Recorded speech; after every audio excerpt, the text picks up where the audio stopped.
محترم سامعین، قرآن کریم میں ارشاد ربانی ہے لقد من اللہ علی المؤمنین اذ بعث فیہم رسولا من انفسہم یتلو علیہم آیاتہ ویزکیہم ویعلمہم الکتاب والحکمہ۔ اس آیت کریمہ سے معلوم ہوا کہ نبی کریم صلی اللہ علیہ وسلم کی ذمہ داری قرآن کریم کی آیات صرف پڑھ کر سنانا ہی نہیں تھا، بلکہ اس کے ساتھ ساتھ کتاب اللہ کے احکام کی تعلیم قولی اور عملی طریقے سے بھی دینا تھا۔ یہ بھی آپ کے فرائض میں داخل تھا، اور یہ ان مقاصد میں سے تھا جن کے لیے اللہ تبارک و تعالی نے نبی اکرم صلی اللہ علیہ وسلم کو مبعوث فرمایا تھا، کیونکہ علماء امت کا اس بات پر اتفاق ہے کہ حکمت سے مراد قرآن کریم کے علاوہ شریعت کے وہ احکام ہیں جن پر اللہ تبارک و تعالی نے وحی خفی کے ذریعے آپ کو اطلاع دی تھی۔ چنانچہ امام شافعی رحمہ اللہ نے اپنی کتاب الرسالہ میں لکھا ہے، میں نے قرآن کے ان اہل علم کو جن کو میں پسند کرتا ہوں یہ کہتے ہوئے سنا ہے کہ حکمت سے مراد نبی کریم صلی اللہ علیہ وسلم کی سنت ہے۔ اور امام محمد بن جریر طبری رحمہ اللہ نے سورہ بقرہ کی آیت نمبر 129 کی تفسیر میں ربنا وبعث فیہم رسولا منہم یتلو علیہم آیاتک ویعلمہم الکتاب والحکمت ویزکیہم انک انت العزیز الحکیم کی تفسیر میں فرماتے ہیں کہ ہمارے نزدیک صحیح تر بات یہ ہے کہ حکمت اللہ تبارک و تعالیٰ کے احکام کے علم کا نام ہے جو صرف نبی کریم صلی اللہ علیہ وسلم کے بیان سے معلوم ہوتا ہے۔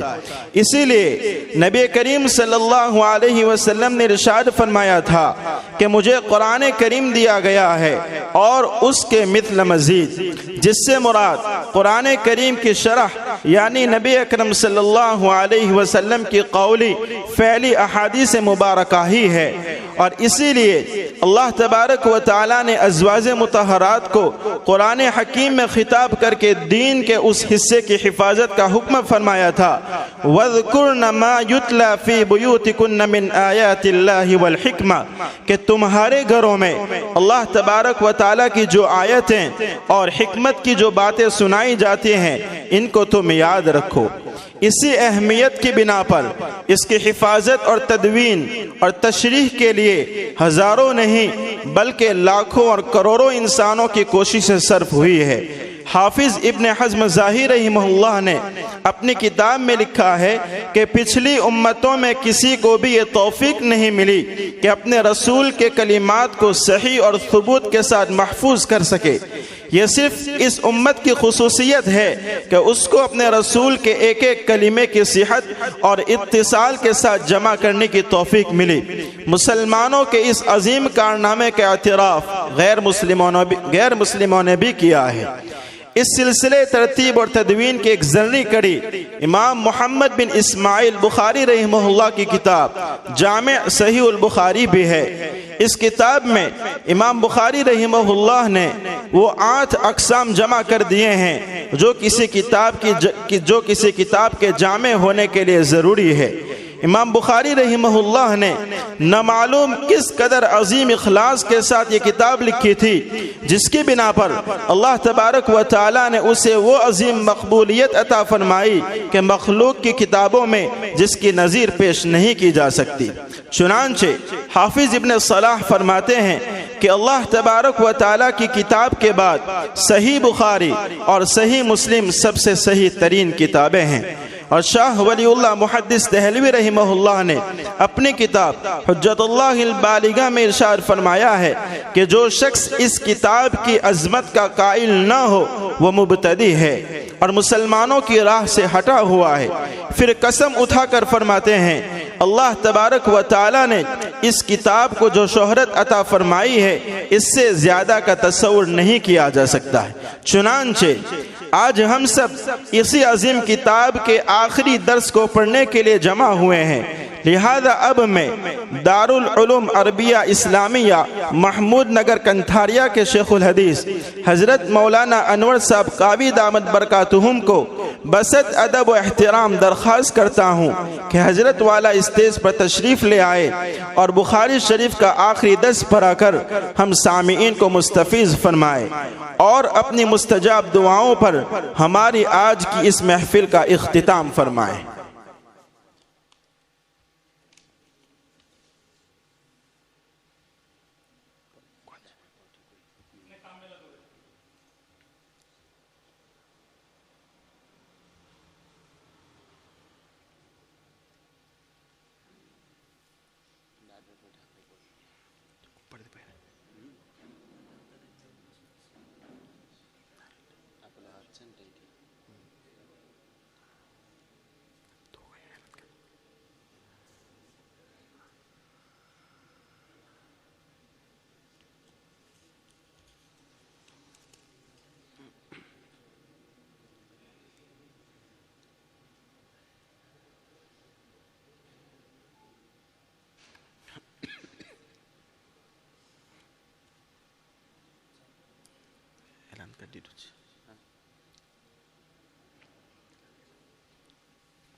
چنانچہ آج ہم سب اسی عظیم کتاب کے آخری درس کو پڑھنے کے لیے جمع ہوئے ہیں، لہذا اب میں دارالعلوم عربیہ اسلامیہ محمود نگر کنتھاریا کے شیخ الحدیث حضرت مولانا انور صاحب قاوی دامت برکاتہم کو بسط ادب و احترام درخواست کرتا ہوں کہ حضرت والا اسٹیج پر تشریف لے آئے اور بخاری شریف کا آخری سبق پڑھا کر ہم سامعین کو مستفیض فرمائے اور اپنی مستجاب دعاؤں پر ہماری آج کی اس محفل کا اختتام فرمائے۔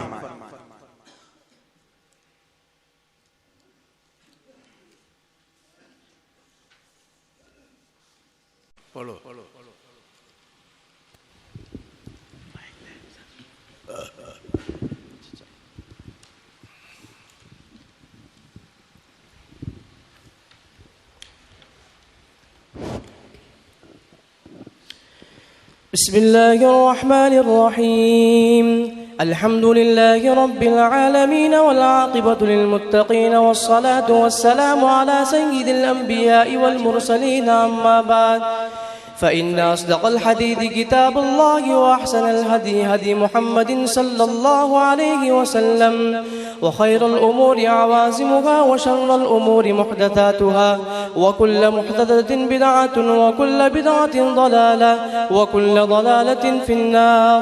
وبالسند المتصل منا إلى الشيخ الإمام الهمام الحافظ الحجة أمير المؤمنين في الحديث أبي عبد الله محمد بن إسماعيل بن إبراهيم بن المغيرة الجعفي اليماني البخاري رحمه الله تعالى.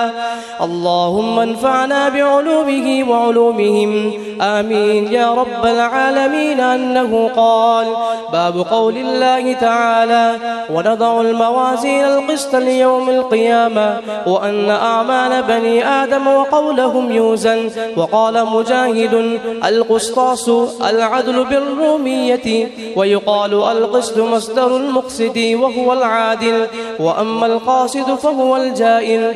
وبه قال حدثنا أحمد بن إشكاب قال حدثنا محمد بن فضيل عن عمارة بن القعقاع عن أبي زرعة عن أبي هريرة رضي الله تعالى عنه قال قال النبي صلى الله عليه وسلم كلمتان حبيبتان إلى الرحمن خفيفتان على اللسان ثقيلتان في الميزان سبحان الله وبحمده سبحان الله العظيم.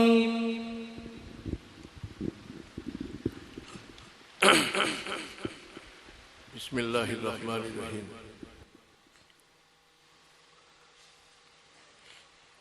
الحمد لله رب العالمين والصلاة والسلام على رسوله الكريم خاتم النبيين وعلى آلہ واصحابہ اجمعین. علماء کرام، برادران اسلام اور عزیز طلبہ، کلام پاک کے بعد مشہور ہے کہ اصح الکتب کتابوں میں سب سے صحیح کتاب حدیث کے باب میں الجامع البخاری ہے۔ امام بخاری رحمۃ اللہ علیہ کے زمانے سے پہلے احادیث کو یادداشت پر تھی، یعنی کوئی راوی اپنے شیخ سے حدیث سن لے، اس کے بعد دماغ میں محفوظ رکھے۔ چنانچہ حق سبحانہ و تعالیٰ کی مصلحت تھی، حکمت تھی، تو اس زمانے میں اللہ تعالیٰ نے حافظہ حیرت انگیز لوگوں کو دیا۔ ایک ایک محدث کو کئی کئی لاکھ روایتیں یاد تھی۔ امام بخاری رحمۃ اللہ علیہ نے 6 لاکھ روایتوں میں سے اس کو منتخب فرمایا، سند کے ساتھ، اور سند میں جو رجال ہے ان کے احوال کے ساتھ دماغ میں محفوظ تھی۔ عمر ابن عبدالعزیز رحمۃ اللہ علیہ کے زمانے میں جو خلیفہ ثانی کہلاتے ہیں، ان کو فکر ہو گئی کہ حضرت نبی پاک صلی اللہ علیہ وسلم کی احادیث جو منتشر ہے ان کو جمع کرنا چاہیے۔ عمر بن عبدالعزیز رحمۃ اللہ علیہ نے اپنی خلافت کے زمانے میں ابو بکر صدیق رضی اللہ تعالی عنہ کے جو پوتے تھے قاسم، اور امام ایک اور عامرہ بنت عبد الرحمن جو حضرت عائشہ رضی اللہ تعالیٰ عنہ کی تربیت یافتہ تھی، ان 2 کے پاس حدیثوں کا مجموعہ تھا۔ ان کے علاوہ سینکڑوں لوگوں کے پاس حضرت نبی پاک صلی اللہ علیہ وسلم کی احادیث تھی۔ تو عمر ابن عبدالعزیز رحمۃ اللہ علیہ نے ابن شہاب زہری جو اپنے وقتوں کے بہت بڑے محدث تھے، ان کے نام خط لکھا، اور ابو بکر ابن حزم کے نام خط لکھا کہ حدیثیں جمع کرو، اور جمع کرتے کرتے کرتے حکومت تک پہنچاؤ۔ یہ آتا ہے کہ امام زہری کے خزانے میں سے اتنی حدیثیں نکلی کہ اونٹوں کے اوپر سوار تھی۔ کتنے بڑے اپنے وقت کے محدث ہوں گے۔ عمر ابن عبدالعزیز رحمۃ اللہ علیہ نے پھر اس کو اپنی خلافت کی تحویل میں لے لیا، حفاظت کر لی۔ دیکھو اللہ کا نظام۔ اللہ تعالیٰ نے کلام پاک میں وعدہ فرمایا تھا کہ قرآن کریم کو اور قرآن کریم کی جو تفسیر حدیث ہے اس کی میں حفاظت کروں گا۔ تو اللہ نے کس طرح سے حفاظت کا وعدہ فرمایا؟ اس وقت صرف انسان تھے، کوئی ٹیکنالوجی نہیں تھی، یادداشت کی صرف ذہن تھا، لیکن جھونک کر تو اسلام ہم تک پہنچا۔ امام بخاری علیہ رحمہ کے زمانے سے پہلے جب جمع حدیث کا سلسلے کے بعد تدوینی دور آیا، یعنی فنی اعتبار سے حدیث کو مدون کرنے کا زمانہ آیا، تو امام بخاری علیہ رحمہ سے پہلے کی جو ہجری تھی، تو اس وقت کے مدونین محدثین احادیث کے ساتھ اللہ کے رسول کے صحابہ کے اقوال بھی جمع کرتے تھے۔ تو احادیث مرفوعہ بھی تھی، اور احادیث مرفوعہ کے ساتھ ساتھ اقوال صحابہ بھی تھے۔ امام بخاری کا جب زمانہ آیا تو صرف نبی پاک صلی اللہ علیہ وسلم کے احادیث کی تدوین کا سلسلہ شروع ہوا، لیکن صحیح اور غیر صحیح اس کی کوئی تمیز نہیں تھی، سب جمع کر لیتے تھے۔ امام بخاری علیہ رحمہ نے التزام فرمایا کہ میں اپنی کتاب میں صحیح روایت کو لاؤں۔ چنانچہ سیاہ ستہ اس کے بعد وجود میں آئی۔ تو سیاہ ستہ کا جو دور ہے 3 ہجری، انہوں نے 6 ایسی کتابیں مدون فرمائی جس میں صحیح حدیث ہے، اور اسلام کا معتد بھی حصہ اس کے اندر ہے۔ قرآن کریم کے بعد ان 6 کتابوں کا کوئی آدمی غور سے مطالعہ کر لے، ان کے اسلامی مضامین کو اپنے اندر لے لے، تو مذہب اسلام کا معتد بھی حصہ اس کے پاس آ گیا۔ اس لیے مدارس میں ان کو سند دی جاتی ہے کہ فاضل بن گیا، کیونکہ اسلام کا معتد بھی حصہ اس کے اندر آ گیا۔ اب رہی بات کہ صحیح حدیث کسے کہے، تو صحیح حدیث، ضعیف حدیث، یہ متن کی صفت نہیں ہے، یہ طلبہ کو کہہ رہا ہوں، یہ سند کی صفت ہے۔ حضرت نبی پاک صلی اللہ علیہ وسلم کے اقوال ہے، افعال ہے، آپ نے جو کیا وہ اس کو پھیل کا ہے۔ آپ کی تقریرات جو ہے، آپ کے سامنے کوئی بات ہوئی، حضور اکرم صلی اللہ علیہ وسلم نے اس کے بعد نکیر نے فرمائی وہ آپ کی تقریر ہے. تو اقوال ہے، افعال ہے، تقریرات ہے آپ صلی اللہ علیہ وسلم کی، جن کے اوپر حدیث کا اطلاق ہوتا ہے. تو یہ ضعیف ہونا نہیں، صحیح ہونے حدیث کی صفت نہیں، وہ تو سند کی صفت ہے.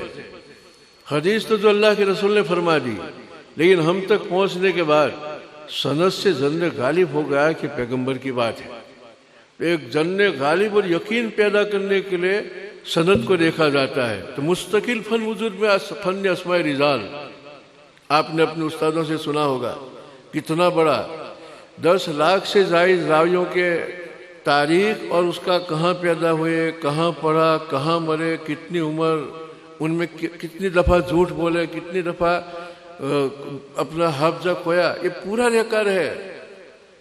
ایک بہت بڑے محدث گزرے ہیں شیخ مقدسی، انہوں نے فن اسماء رجال کے اندر ایک کتاب لکھی الکمال، اس میں ہزاروں راویوں کی پوری تاریخ ہے. اگر ہم کو کوئی یوں کہے کہ گاؤں کے 5 آدمیوں کی تاریخ لکھو تو ہم نہیں لکھ سکتے ہیں، لیکن ان لوگوں نے ہزاروں راویوں کی پوری تاریخ لکھی. اگر آپ کو ابو ہریرہ کا دیکھنا ہو رضی اللہ تعالیٰ عنہ، ان کے بعد تابعین کا، تبع تابعین کا، اور مصنفین تک جتنے راوی گزرے حدیث بیان کرنے والا، ان کی پوری تاریخ ملے گی.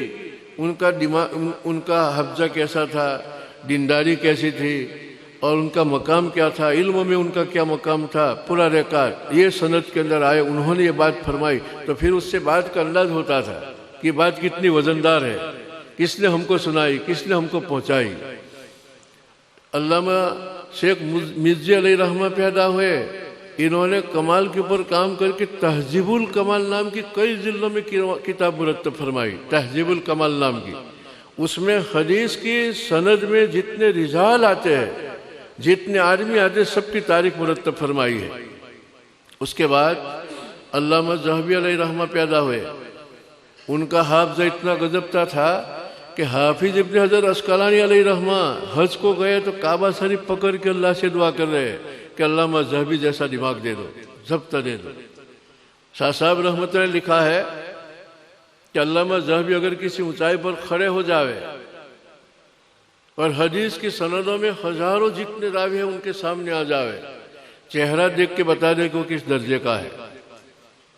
علامہ ذہبی علیہ رحمہ انہوں نے لکھی تہذیب الکمال.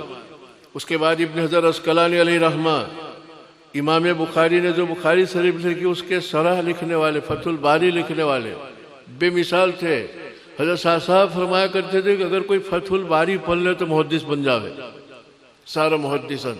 انہوں نے پھر ان کی تہذیب التہذیب نام کی شرح لکھی، تہذیب الکمال کی شرح لکھی، تہذیب التہذیب، اور پھر اس کو سوت کرنے کے لیے تقریب التہذیب لکھی. میں مثال صرف اتنی دے رہا ہوں کہ حدیث جو ہمارے سامنے ہے وہ تو پکی پکائی ہے. فن اسماء رجال کا جب فن دیکھتے تو پتہ چلتا ہے کہ انہوں نے اپنا خون پسینہ ایک کر دیا. امام بخاری علیہ رحمہ 16 سال تک گوسا نشین رہے اور 16 سال تک اپنا پورا بدن استعمال کر دیا، تب جا کے کتاب ہمارے سامنے وجود میں آئی. اور انہوں نے التزام کیا کہ میں صحیح حدیث کو میری کتاب کے اندر جگہ دوں گا. صحیح حدیث اسے کہے کہ اس روایت کو بیان کرنے والے سند میں جتنے رجال آتے ہیں، جتنے راوی آتے ہیں، جتنے بولنے والے آدمی آتے ہیں، ان کے اندر ان کی بات قبول کرنے کے لیے جن صفات کی ضرورت ہو وہ اعلیٰ پیمانے کے ہو. اعلیٰ پیمانے کی صفات پائی جائے گا تو پھر اس راوی کی بات قبول کی جائے گی. ایسا راوی سند کے اندر ہونا چاہیے. سب سے پہلے امام بخاری اس کا التزام فرمایا.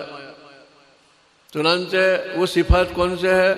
ایک تو راوی تعمد ضبط ہو، تعمل عدالت ہو. تعمد ضبط کا مطلب یہ ہے کہ جب اپنے استاد سے حدیث سنے اور جب تک کسی اور کو نہ بتا دے، یا اپنی کتاب میں لکھ دیا اور جب تک کسی اور کو نہ بتا دے، وہاں تک اس کے ضابطے میں، اس کے حافظے میں، قوت یادداشت میں کوئی فتور نہ آیا ہو، کوئی کمزوری نہ آئی ہو. ہو سکتا ہے کوئی کمزوری آ جائے تو بات بھول چکا ہو اور کسی کی بات یوں کہہ دے کہ اللہ کے رسول نے فرمائی. تو سب سے کڑی شرط اس کتاب میں حدیث لینے کے لیے لگائی صحت کی شرط، صحیح حدیث۔ اور صحیح حدیث کسے کہے؟ روایت کرنے والے راوی کا قوت ضبط یعنی کیچ کرنے کی طاقت، دماغ میں یاد رکھنے کی طاقت اتنی گجب کی ہو کہ جب تک کسی کو بیان نہ کر دے چوں کہ تو محفوظ رکھے، اس کو تامل ضبط کہے۔ دوسرے نمبر پر اس کے اندر تامل عدالت ہو۔ عدالت کا مطلب یہ ہے کہ دینداری کی صفت ایسی ہو کہ اس کو گناہ سے بچنے پر اور جب کوئی تقاضا عمل کرنے کا آئے تو اس کے کرنے پر طبیعت آمادہ ہو جائے، اس کو عدالت کہے۔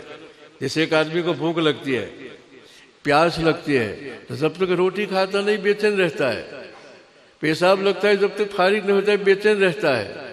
تو ایسا دینی مزاج بن جاوے کہ اللہ نے کوئی چیز سے روکا ہو تو اس کے رکنے پر طبیعت تیار ہو جاوے، اللہ نے کسی چیز کا حکم دیا اس کو پورا کرنے پر طبیعت بیتاب ہو جاوے، جب تک فارغ نہ ہو وہاں تک بے چین رہے۔ ایسی صفت کسی آدمی میں ہو تو یوں کہیں گے کہ اس کے پاس عدالت ہے، تامل عدل ہے۔ تو ایک تو حافظہ مضبوط، دوسرے نمبر پر دینداری کا وصف اتنا غالب ہو کہ کبھی جھوٹ صادر نہ ہو۔ دیکھو کتنی کڑی شرط۔ اس لیے قرآن کریم کے بعد سب سے اصح کوئی کتاب ہے قرآن کے بعد دوسرے نمبر کی تو امام بخاری کی بخاری شریف ہے۔ تیسری شرط انہوں نے یوں لگائی کہ راوی معلل نہ ہو۔ معلل عربی لفظ ہے، معلل کا معنی بیمار نہ ہو، یہ بدن کا بیمار نہیں، اس فن کی جو ضرورت ہے اس فن کے اعتبار سے بیمار نہ ہو۔ علت معنی بیماری۔ کبھی کبھی راوی کیسا ہوتا ہے اس کے اندر کوئی خفیہ ایسی کمزوری ہوتی ہے کہ ہم جیسے معلوم نہیں کر سکتے، فنکار محدث معلوم کر لیتا ہے۔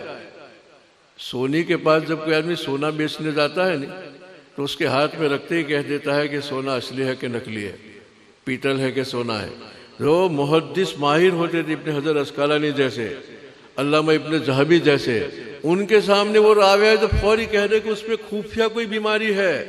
یعنی فن حدیث کی جو شرائط ہے ان شرائط کے اندر کیا ہے، کوئی خفیہ بیماری ہے جو کوئی مطلع نہیں۔ مثلا خفیہ بیماری بتاؤں، تدلیس کی عادت ہے، اور تدلیس کا معنی اندھیرا کر دینا۔ کیسے اندھیرا کر دیا؟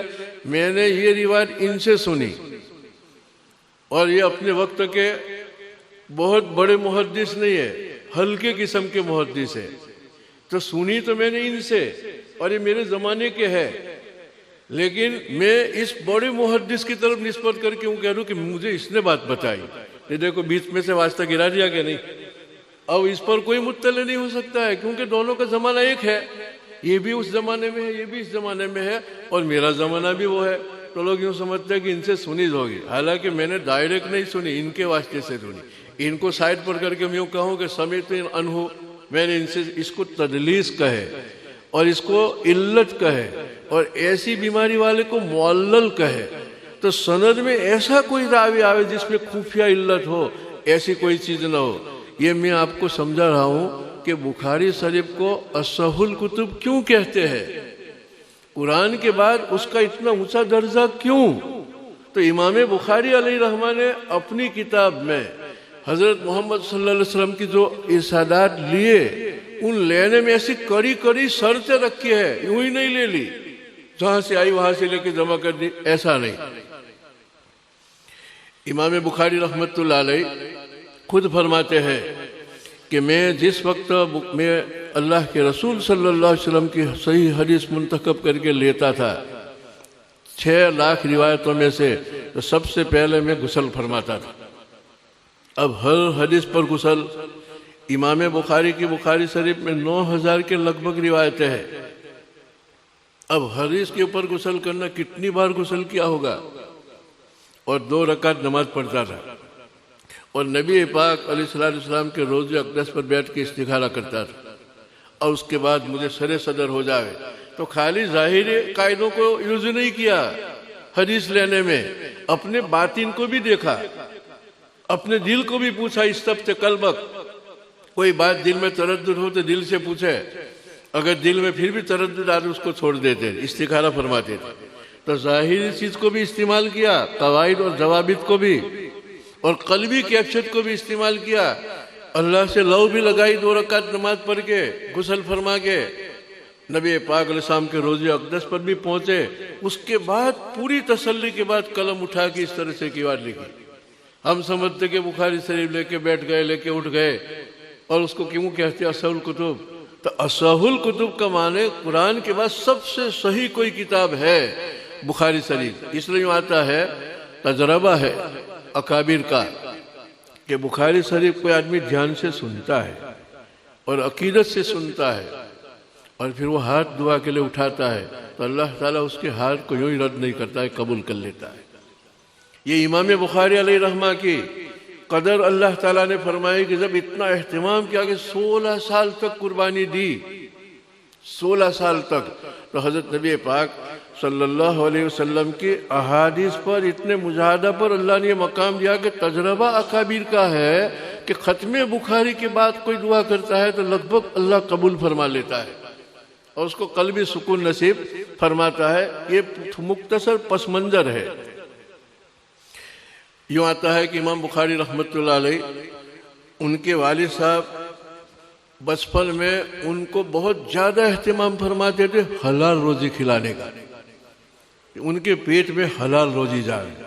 امام بخاری علیہ رحمہ یوں فرماتے ہیں کہ میں نے زندگی میں کبھی کسی کی غیبت نہیں کی، جب میں نے سنا کہ غیبت سنگین گناہ ہے تب سے اگر اللہ تعالیٰ مجھے غیبت کے بابت پوچھے تو غیبت کے بابت میں بری نکلوں گا۔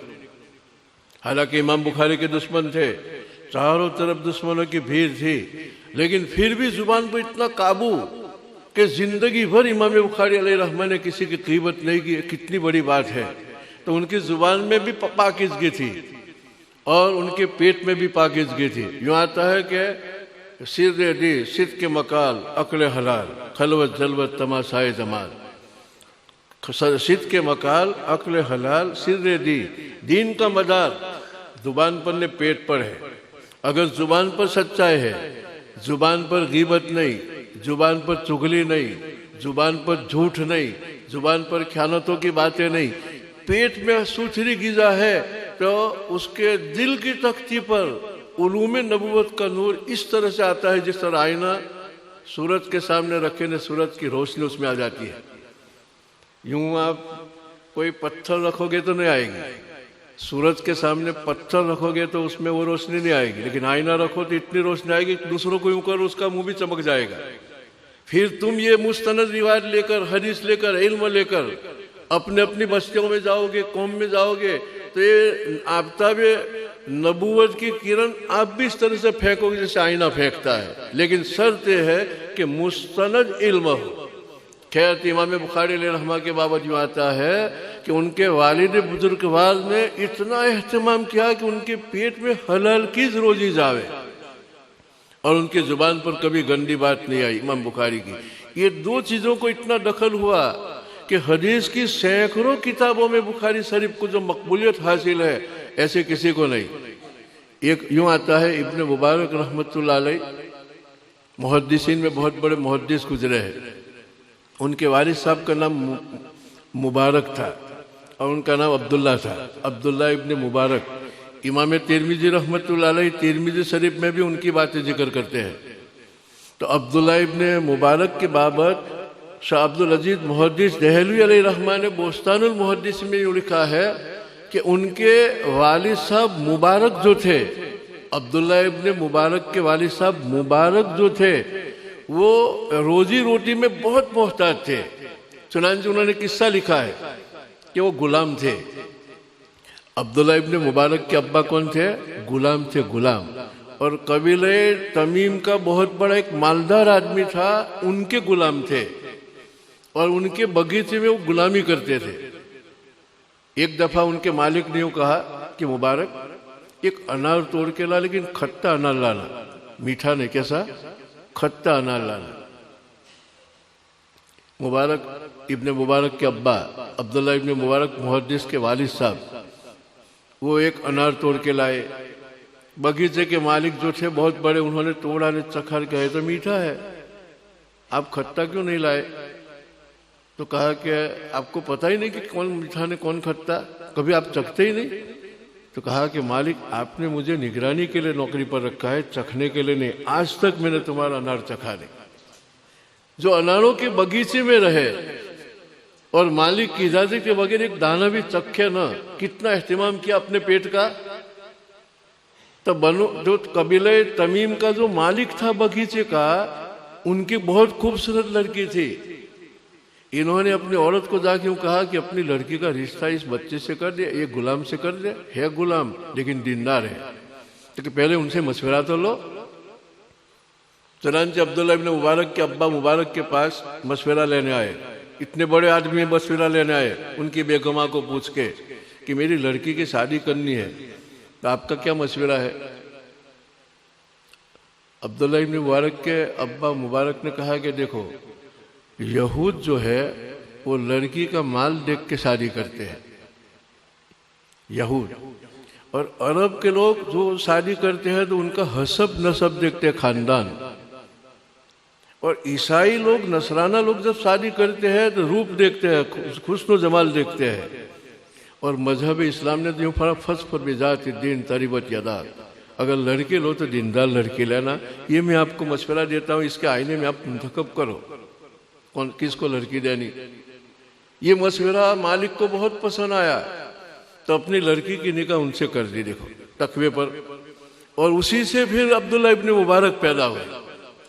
سفیان ثوری یوں فرماتے، سفیان ثوری اپنے وقت کے کتنے بڑے محدث رحمت اللہ علیہ، عبداللہ ابن مبارک بھی کیا ہے ان کے شاگرد، لیکن سفیان ثوری تمنا کرتے کہ کاش کہ عبداللہ ابن مبارک کی 2 راتیں مجھے مل جاوے تو میں میری پوری زندگی کا عمل لے دوں۔ عبداللہ ابن مبارک کی 2 راتوں کی زندگی مجھے مل جاوے تو پوری زندگی میں ان کو دے دوں۔ کیسی زندگی ہوگی؟ ابن شہاب فرماتے ہیں، وہ بھی ان کے استاد، کہ میں نے کئی دفعہ ان کی طرح زندگی گزارنا چاہا لیکن چند دن کے بعد چھوڑ جانی پڑتی تھی، ایسی زندگی میں گزار۔ ایسے ایسے بڑے بڑے محدثین راوی ہے، اور امام یہ میں یوں مثال دے رہا ہوں کہ حلال روزی سے کتنا فرق پڑتا ہے علم نبوت۔ ایک تو ہے رنگ رنگ کے الفاظوں کے گلدستے، یہ رنگین الفاظوں کا جو ڈھیر ہے، اس کا نام علم نہیں ہے۔ حضرت نبی پاک صلی اللہ علیہ وسلم یوں فرمایا کرتے تھے، اللہم اجعل فی قلبی نوراً وفی بصری نوراً وفی سمعی نوراً وعن یمینی نوراً وعن شمالی نوراً وامامی نوراً وخلفی نوراً وفوقی نوراً وتحتی نوراً وظلی نوراً واجعل فی قلبی نوراً۔ آپ نے کتنی اللہ سے مانگ کے کہ نبوت کی روشنی، نبی بننے کے بعد اللہ سے نور مانگا، وہ نور وہی علم ہے، نور وہی کیا ہے؟ علم ہے۔ اس لیے امام بخاری نے اپنی کتاب کا نام ایک یہ رکھا ہے کہ المستند، المسند، الجامع، الصحیح، المسند۔ مسند کا مطلب یہ ہے کہ میری کتاب میں جس علم کو میں رکھوں گا، حدیث، وہ حضرت نبی پاک صلی اللہ علیہ وسلم سے ہم سے اللہ کے رسول تک سند والی بات ہوگی۔ کیسی بات ہوگی؟ سند والی بات ہوگی۔ جب مستند علم ہوتا ہے اور مسند علم ہوتا ہے تو پیغمبرانہ نور منتقل ہوتے ہوتے ہوتے ہوتے یہاں آتا ہے۔ شرط یہ ہے کہ عقیدت ہو، شرط یہ ہے کہ عقیدت ہو، محبت ہو۔ عقیدت اور محبت کی مثال میں آپ کو دوں، اس کے بغیر علم نہ آوے۔ مثال دوں، آئینہ پڑا ہے اور سورج طلوع ہو گیا، لیکن آئینے کو سورج کے بجائے یوں کیا تو اس کے اندر سورج کی روشنی آئے گی؟ کیونکہ اس کا منہ الگ ہے۔ آئینے کی طرف نہیں، الٹا ہے، تو اس میں روشنی آئے گی؟ نہیں آئے گی۔ اسی طرح میں بخاری شریف لے کے بیٹھا ہوں، لیکن حضرت نبی پاک علیہ السلام سے، حدیث سے، پڑھانے والوں سے عقیدت اور محبت نہیں ہے تو آئینے کا منہ سورج کی طرف نہیں ہے، دیوار کی طرف ہے۔ تو دیوار میں کہاں روشنی ہے کہ آئینے میں آوے؟ لیکن سورج کے سامنے کوئی آدمی آئینہ کرے گا تو اس کی کرن قابلیت کی وجہ سے اتنی تیزی کے ساتھ آئینے میں آئے گی کہ آئینہ جس کی طرف کر دے گا وہ بھی روشن ہو جائے گا۔ پھر وہ عقیدت والا مستند علم لے کر آپ جاؤ گے جہاں بھی آئینہ بن کے، تو جہاں بیٹھ گئے روشنی پھیل جائے گی، جہاں پھیل جاؤ گے۔ ترتیب ہے۔ تو یہ جو امام بخاری علیہ الرحمن نے نام رکھا المسند، تو اس کا معنی سند والا علم، سند والی حدیث۔ اور اس کی اہمیت یہ ہے. اور دوسری بات، امام بخاری علیہ رحمہ نے شرط لگائی کہ ایسے راوی ہو کہ جس راوی نے جن سے سنی، یعنی اس استاد سے اگر کسی شاگرد نے سنا سند میں، تو ان دونوں میں اتفاقی ملاقات نہ ہو، ان کی صحبت میں رہا ہو. جب کوئی آدمی صحبت میں رہتا ہے تو اس کی صفات اس میں منتقل ہوتی ہے. جیسے صحابہ کو صحابہ کیوں کہتے ہیں؟ اللہ کے رسول علیہ السلام کی صحبت میں رہے تو آپ علیہ السلام کا نور اتنا منتقل ہو گیا وحی کا. حضرت عمر رضی اللہ تعالیٰ عنہ وحی آنے سے پہلے مشورہ دیتے تھے اور وحی ان کے مشورے کے مطابق آتی. موافقات عمر ہے، دیکھو کتنا روح ہوگا کہ وحی آنے سے پہلے اس کے اندر چمکارا وجود میں آ جاتا تھا. چنانچہ حضرت عمر فرماتے ہو اور اسی طرح سے وحی آیا کرتی تھی. تو صحابہ کو صحابہ اس لیے کہتے تھے کہ آفتاب نبوت، ایک تو دنیا کا آفتاب جو دھوپ دیتا ہے، اور ایک آفتاب نبوت دلوں کی روشنی دیتا ہے، انسانیت کا نور دیتا ہے، دنیا کا نور دیتا ہے، جنت میں جانے کے لائق بناوے. وہ نور صحابہ نے لیا اور صحابہ نے پھر سند یہاں تک پہنچایا. تو امام بخاری علیہ رحمہ نے مسند روایت کو لیا، سند والی روایت، اور سند کے اندر بھی قوی الضبط کثیر الملازمت ایک اونچا طبقہ ہے. قوی الضبط مانے وہ راوی جس کا حافظہ مضبوط ہو، اور کثیر الملازمت کا معنی اپنے شیخ کی زیر نگرانی زیادہ رہا ہو. اپنے شیخ کی زیر نگرانی زیادہ رہنے سے وہ نور اس کے اندر آئے گا، وہ مزاج جاری اور سارے اس کے اندر ہو جائے گا. یہ سلسلہ چلتا ہے.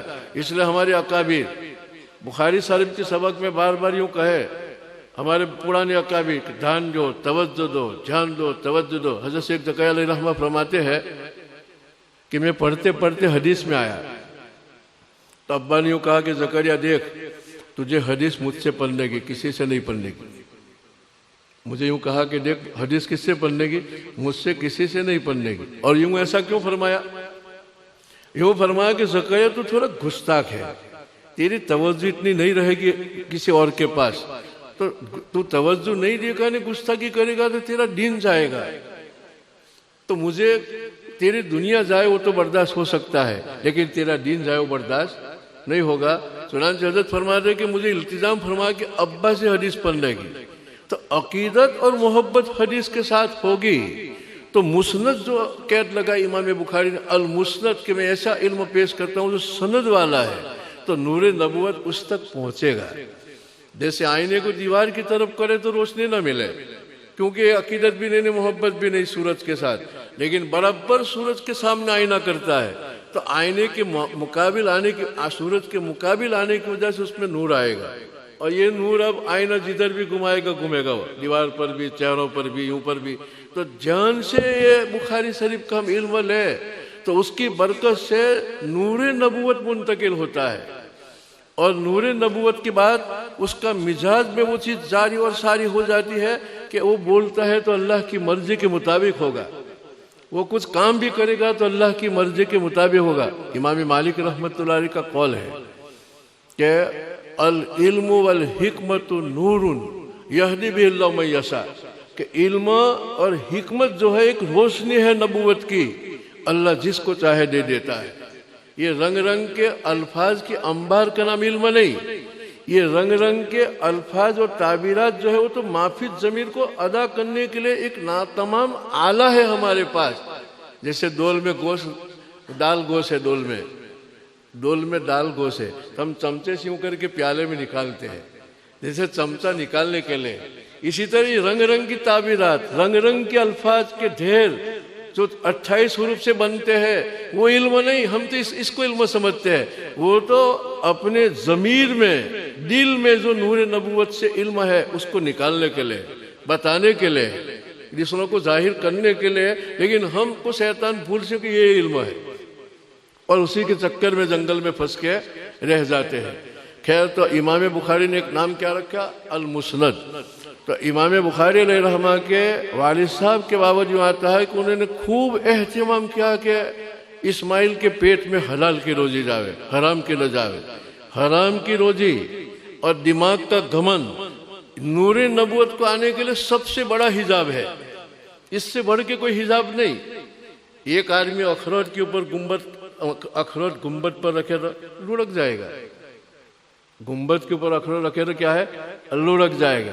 تو اگر دماغ میں تعلی ہے، گمن ہے، علم نبوت کے سامنے جھکاؤ نہیں، ابجیت نہیں، اس کی طرف قلبی میلان نہیں، تو ایسا ہے کہ گنبد پر کسی نے اخروٹ رکھ دیا، لڑک جائے گا، اندر نہیں جائے گا۔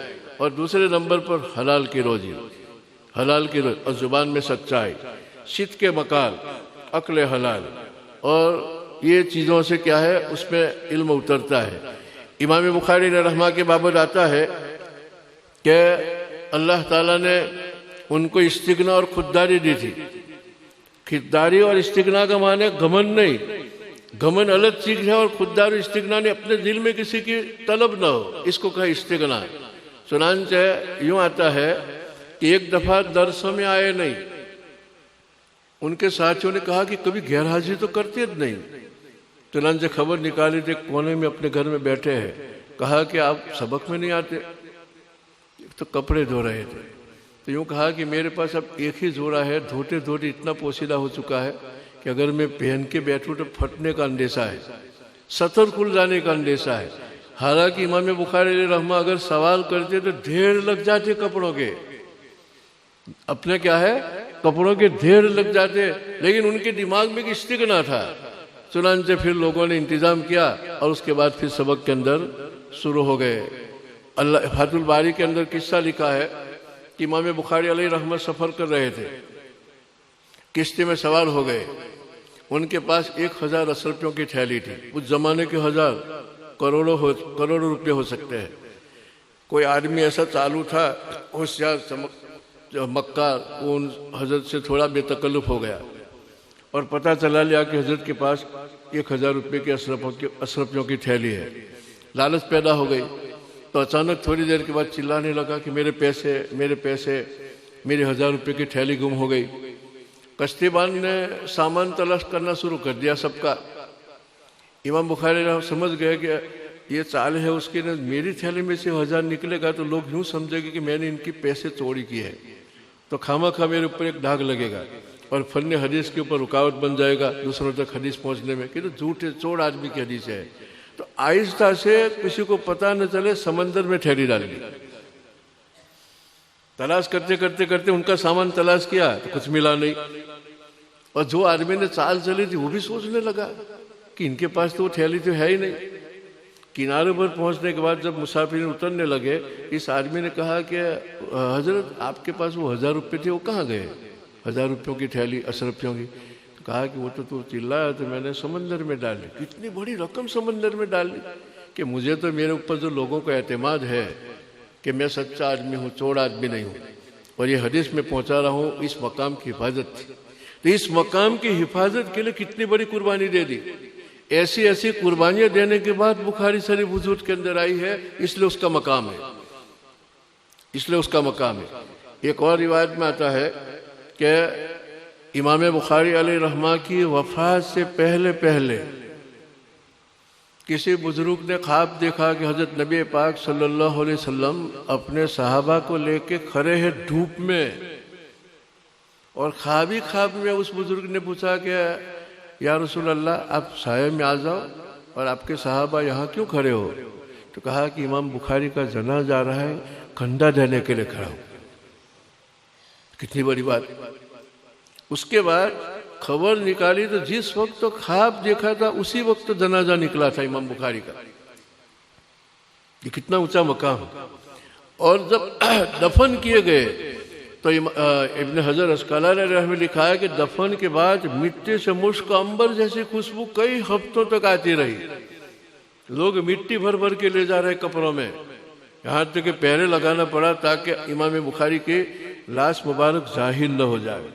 یہ میں مختصر امام بخاری کا اور بخاری شریف کا تعارف کرا رہا ہوں، جس کے لیے ہم جمع ہوتے ہیں تاکہ تھوڑی عقیدت ہو، تھوڑی محبت بڑھے، اور عقیدت اور محبت کے بغیر کوئی باطنی فائدہ نہیں ہوتا ہے، اور دعائیں قبول ہو۔ اس لیے مختصر باتیں تمہارے سامنے رکھ رہا ہوں۔ یہ نبی پاک صلی اللہ علیہ وسلم کی حدیث ہے، اور نبی پاک علیہ السلام جس پر ہمارا ایمان ہے، حضرت نبی پاک صلی اللہ علیہ وسلم کی تعلیم براہ راست اللہ نے دی۔ کوئی آدمی کسی بڑے شیخ سے پڑھا ہو تو لوگ ان کے پاس جا کے بیعت کرتے ہیں کہ ان کے اساتذہ بہت اونچے اونچے ہیں۔ حضور پاک علیہ السلام کی احادیث مبارکہ جو اس کتاب میں ہے، تو رسول اکرم صلی اللہ علیہ وسلم کو تعلیم براہ راست صرف اللہ دے رہا ہے۔ اقرأ بسم ربک الذی خلق، کون کہہ رہا ہے؟ اللہ کہہ رہا ہے کہ محمد پڑھو جبریل کے واسطے سے، اللہ کہہ رہا ہے کہ محمد پڑھو، تو کون تعلیم دے رہے؟ سنقرئک فلا تنسیٰ، اللہ یوں فرما رہے کہ ہم آپ کو ایسا پڑھائیں گے کہ تمہارے دماغ سے کبھی نکلے گا نہیں، کبھی آپ بھولو گے نہیں۔ سنقرئک فلا تنسیٰ قرآن میں ہے۔ تو تعلیم حق سبحانہ و تعالیٰ نے دی، خالی تعلیم نہیں دی۔ قرآن کریم کے اندر کتنی آیتیں ایسی ہے کہ آپ علیہ السلام کو حق سبحانہ و تعالیٰ براہ راست تربیت فرما رہے ہیں، تربیت فرما رہے ہیں۔ اللہ کے رسول علیہ السلام کی کون؟ اللہ۔ قرآن میں ہے وَلَا تُصَعِّرْ خَدَّكَ لِلنَّاسِ وَلَا تَمْشِ فِي الْأَرْضِ مَرْحًا إِنَّ اللَّهَ لَا يُحِبُّ كُلَّ مُخْتَالٍ فَخُورٍ۔ کیا ترجمہ؟ اے محمد، لوگوں کے سامنے جاؤ تو منہ خراب مت کرنا، تور سرو مت ہونا۔ ایک آدمی لوگوں کے پاس جاتا ہے، منہ خراب لے کر جاتا ہے تو ڈاؤن ہو جاتا ہے، اس کا ویلیو کم ہو جاتا ہے۔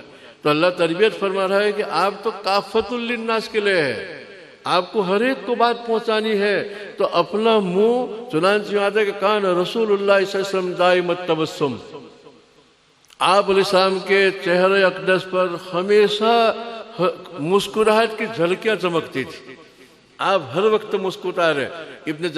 حضرت جریر فرماتے ایک صحابی ہے رضی اللہ تعالیٰ عنہ، وہ اسلام لے آئے، لمبا قصہ ہے۔ وہ یوں فرماتے کہ جب بھی حضرت نبی پاک صلی اللہ علیہ وسلم مجھ کو کسی گلی میں مدینہ کی ملتے اور آمنا سامنا ہوتا، تبسم الیہ، تو میری طرف دیکھ کے مسکراتے تھے، تبسم الیہ۔ آپ علیہ السلام کان دائمت تبسم، اللہ نے تربیت فرمائی وَلَا تُصَعِّرْ خَدَّكَ لِلنَّاسِ، خدکن کا معنی منہ۔ میرے چشمے کے علاج کے لیے بڑودا گیا تھا، تو ڈاکٹر نے کہا کہ تم دھرم گرو ہو تو کچھ نصیحت کرو یہ میرے بچے کو، ان کا جوان بچہ تھا۔ تو میں نے کچھ نہیں کہا، یوں کہا کہ حضرت محمد صلی اللہ علیہ وسلم جو سب سے آخری نبی انسانیت کے معلم، ان کو اللہ نے پیدا کرنے والا نہیں، وَلَا تُصَعِّرْ خَدَّكَ لِلنَّاسِ، کہ اپنا منہ کسی کے سامنے خراب مت کرنا۔ تمہارے ہاسپٹل میں دواخانے میں ہزاروں قسم کے لوگ آتے ہیں تو ہنستے منہ ملنے کا، یوں سمجھنے کا کہ اللہ نے ہم کو موقع دیا، انہوں نے کاپی میں لے لیا، ہم کو ہمارے علم نبوت کی قدر نہیں، غیر فوری کیچ کر لیتے، ان کو صحیح بات ملتی ہے۔ تو دیکھو میں یوں کہہ رہا ہوں کہ حضور اکرم صلی اللہ علیہ وسلم کی تعلیم بھی ڈائریکٹ اللہ نے فرمائی۔ یہ بخاری شریف کی کتاب کے اندر جو احادیث مبارکہ ہے، اس کا مقام بتلانے کے لیے کہ حضور اکرم صلی اللہ علیہ وسلم کے ارشادات ہیں، ان کے اقوال ہے، ان کے افعال ہے، ان کی تقریرات ہے، اور یہ تعلیم ڈائریکٹ اللہ تعالیٰ نے دی، اللہ نے پڑھایا، اور تربیت بھی اللہ نے فرمائی۔ عبداللہ ابن ام مکتوم رضی اللہ تعالیٰ عنہ غریب صحابی تھے، پھٹے پرانے کپڑوں میں، بدن پر میل، آنکھوں میں چیپڑے، اور آہستہ آہستہ آہستہ آپ علیہ السلام سرداروں کو دعوت دے رہے تھے، وہاں پہنچ رہے۔ مکہ کے بڑے بڑے سرداران تھے، ان کو اللہ کے رسول دعوت دے رہے تھے، تو عبداللہ ابن مکتوم وہاں آ رہے تھے۔ آپ علیہ السلام نے دیکھا تو کوئی مصلحت سے آپ کے چہرے پر تھوڑی چیبہ جبی ہوئے، چیبہ جبی یعنی منہ تھوڑا ان کے آنے سے خراب کیا، فوری جبریل آئے، عبس وتولی ان جاءہ الاعمی وما يدرك لعله يزكى او يذكر فتنفع الذكرى اما من استغنى فانت له تصدى وما عليك الا يزكى۔ اللہ نے جبریل کے واسطے یوں کہا کہ ایک غریب آدمی کے آنے سے اب منہ خراب کرتے ہو، یہ تربیت ہے تعلیم کے ساتھ۔ وقت پر جو حالت اس پر روکنا، اس کو تربیت کہے۔ اللہ تربیت فرمائے کہ محمد ایک غریب آدمی آتا ہے، اس کے کپڑے میلے ہیں، اس کا بدن میلا ہے، اس کا دل اجالا ہے، اس کے دل میں روشنی ہے۔ آپ کو کیا معلوم اس کا دل کتنا روشنا ہے؟ ایک جو اس سے بے پرواہ ہے، جس کو پڑی کچھ نہیں، ان کے پیچھے پڑے ہو آپ سرداروں کے، اور ایک بیچارہ طلب کے ساتھ تمہارے پاس آتا ہے، ان سے آپ اعراض کرتے ہو۔ دیکھو تربیت ہوئی کہ نہیں؟ یہ آپ علیہ السلام کی مذمت نہیں ہے، اللہ کے رسول علیہ السلام کی اللہ تربیت فرما رہے ہیں۔ میں تو خالی اتنا پیش کرنا چاہتا ہوں کہ بخاری شریف جس کے لیے ہم اتنا اہتمام کرتے ہیں، اور یہ اصح الکتب اس لیے ہے کہ اللہ کے رسول کے ارشادات ہے، اور اللہ کے رسول وہ ہے جس کی تعلیم دائرک اللہ نے فرمائی، جس کی دائرک اللہ نے تعلیم اور تربیت بھی اللہ نے فرمائی۔ ایک دفعہ آپ علیہ السلام کے پاس ایک دم جبریل آئے، اور جبریل نے آ کے آیت پڑھی، وَلَا تَمُدَّنَّ عَيْنَيْكَ إِلَىٰ مَا مَتَّعْنَا بِهِ أَزْوَاجًا مِّن زَهْرَةِ الْحَيَاةِ الدُّنْيَا وَلَا تَجْعَلْ يَدَكَ مَغْلُولَةً إِلَىٰ عُنُقِكَ وَلَا تَبْسُطْهَا كُلَّ الْبَسْطِ۔ کتنی اونچی بات فرمائی تربیت کی۔ اے محمد، جبریل آ کے یوں فرماتا ہے، اپنے ہاتھ کو یوں مت باندھو، یعنی کنجوس مت بننا، اور اتنا مت پھیلا دو کہ تمہارے پاس کچھ رہے بھی نہ، اعتدال کے ساتھ رہنا۔ اور جن اللہ کے نافرمانوں کو، مشرک اور کفار کو ہم نے دنیا کی اعلیٰ درجے کی جو زینت دے رکھی ہے، نظر سے للچا نہ مت، رال مت طبقانا، یہ تو ہماری مصلحت ان کو دے گا۔ تربیت بتلا رہا ہوں، یعنی ایسی تو کتنی آیتیں ہیں کلام پاک میں کہ حق سبحانہ وتعالیٰ نے حضرت نبی پاک صلی اللہ علیہ وسلم کی تربیت کے لیے فرمائی ہے کہ ایسا مت کرو، ایسا مت کرو، ایسا کرو، ایسا کرو۔ تو تعلیم بھی اللہ کے رسول کے اللہ نے فرمائی، تربیت بھی نبی پاک علیہ السلام کے اللہ نے فرمائی، اور کروڑوں انسانوں میں انتخاب جس کو کہتے تقرر، آپ مدرسہ کھول کے بیٹھے، اسکول کھول کے بیٹھے، کسی ٹیچر اور کسی عالم کا تقرر کرنا ہے تو کتنا اہتمام کے ساتھ تقرر کیا جاتا ہے۔ تو نبی پاک علیہ السلام کو منصب نبوت کے لیے لوگوں نے تقرر نہیں فرمایا۔ اللہ یصطفی من الملائکۃ رسولا ومن الناس، دیکھو اللہ نے کیا فرمایا، اللہ منتخب کرتا ہے رسول لوگوں میں سے، تو تقرر بھی اللہ نے فرمایا۔ اگر کسی آدمی کا تقرر حضرت شیخ الہند نے فرمایا ہو تو سوال میں آتا ہے کہ فلاں شیخ تھے دیوبند میں، اس کا تقرر حضرت شیخ الہند رحمۃ اللہ نے فرمایا تھا، ہم اس طرح سے کہیں گے کہ حضرت شیخ الہند رحمۃ اللہ نے اس کا تقرر فرمایا تھا۔ تو نبی پاک علیہ السلام کا تقرر تو اللہ نے فرمایا، اللہ یصطفی من الملائکۃ رسولا ومن الناس، اللہ تقرر فرماتا ہے، انتخاب فرماتا ہے رسول کا، چاہے وہ فرشتہ رسول بنے کہ انسان رسول بنے۔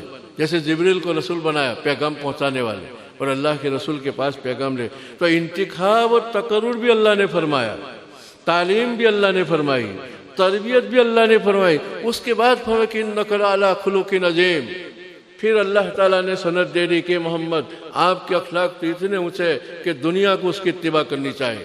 چنانچہ صحابہ رضوان اللہ تعالیٰ علیہم اجمعین کے بابت یوں آتا ہے کہ حضرت نبی پاک صلی اللہ علیہ وسلم کی انگلیاں مبارک اگر کدو کی طرف چلی، کدو ڈھونڈی، تو یہ ان کے ساتھ عشق ہو گیا، زندگی بھر کدو ڈھونڈ کے کھانے لگے۔ عادات کے اندر بھی اتباع، فرائض میں، واجبات میں، عقائد میں تو تھا، لیکن عادات کے اندر بھی کیا ہے؟ اتباع۔ اگر دیکھ لیا کہ حضرت نبی پاک علیہ السلام کا جلدی میں کرتا مبارک کے بٹن نہیں لگے، کھولے رہ گئے، تو محلول اور عذرا صحابی جا رہے کہ میں بھی اس طرح سے جا رہا ہوں، یعنی اس پر مر بیٹے، اس پر کیا ہے؟ مر بیٹے۔ کوئی بات فرماتے اخیر میں آپ علیہ السلام کے چہرے اقدس پر تبسم ظاہر ہو گیا، جہک ظاہر ہو گیا، تو یہ راوی بھی روایت بیان کرنے کے بعد اخیر میں ہنس کے اتباع فرما رہا ہے۔ کتنی چیزیں لی، اس لیے جو سنت کے ساتھ جو علم آتا ہے اس کی اہمیت اس بنا پر ہے کہ جوں کا تو علم آتا ہے۔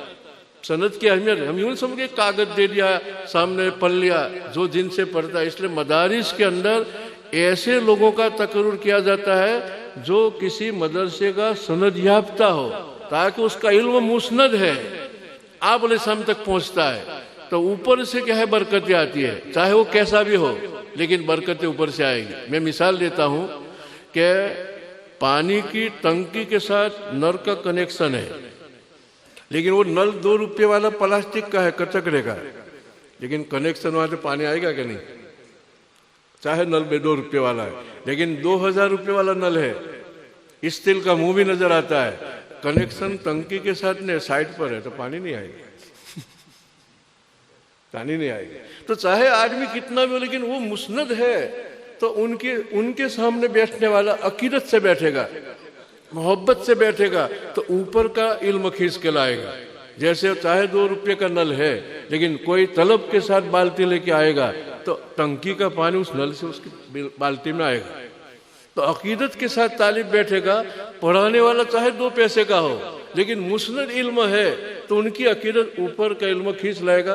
کبھی کبھی ایسا ہوتا ہے کہ مرغی انڈوں پر بیٹھتی ہے تو کوئی انڈا مرغی کے نیچے بطخ کا ہوتا ہے تو سمندر میں تیرتی ہو جاتی ہے وہ بچہ اور مرغی کنارے پر کھڑی رہ جاتی ہے. تو کبھی شاگرد استاد سے آگے نکل جاتا ہے اس کی محبت اور عقیدت کی وجہ سے. مرغی کو انڈے پر بٹھاتے کہ نہیں؟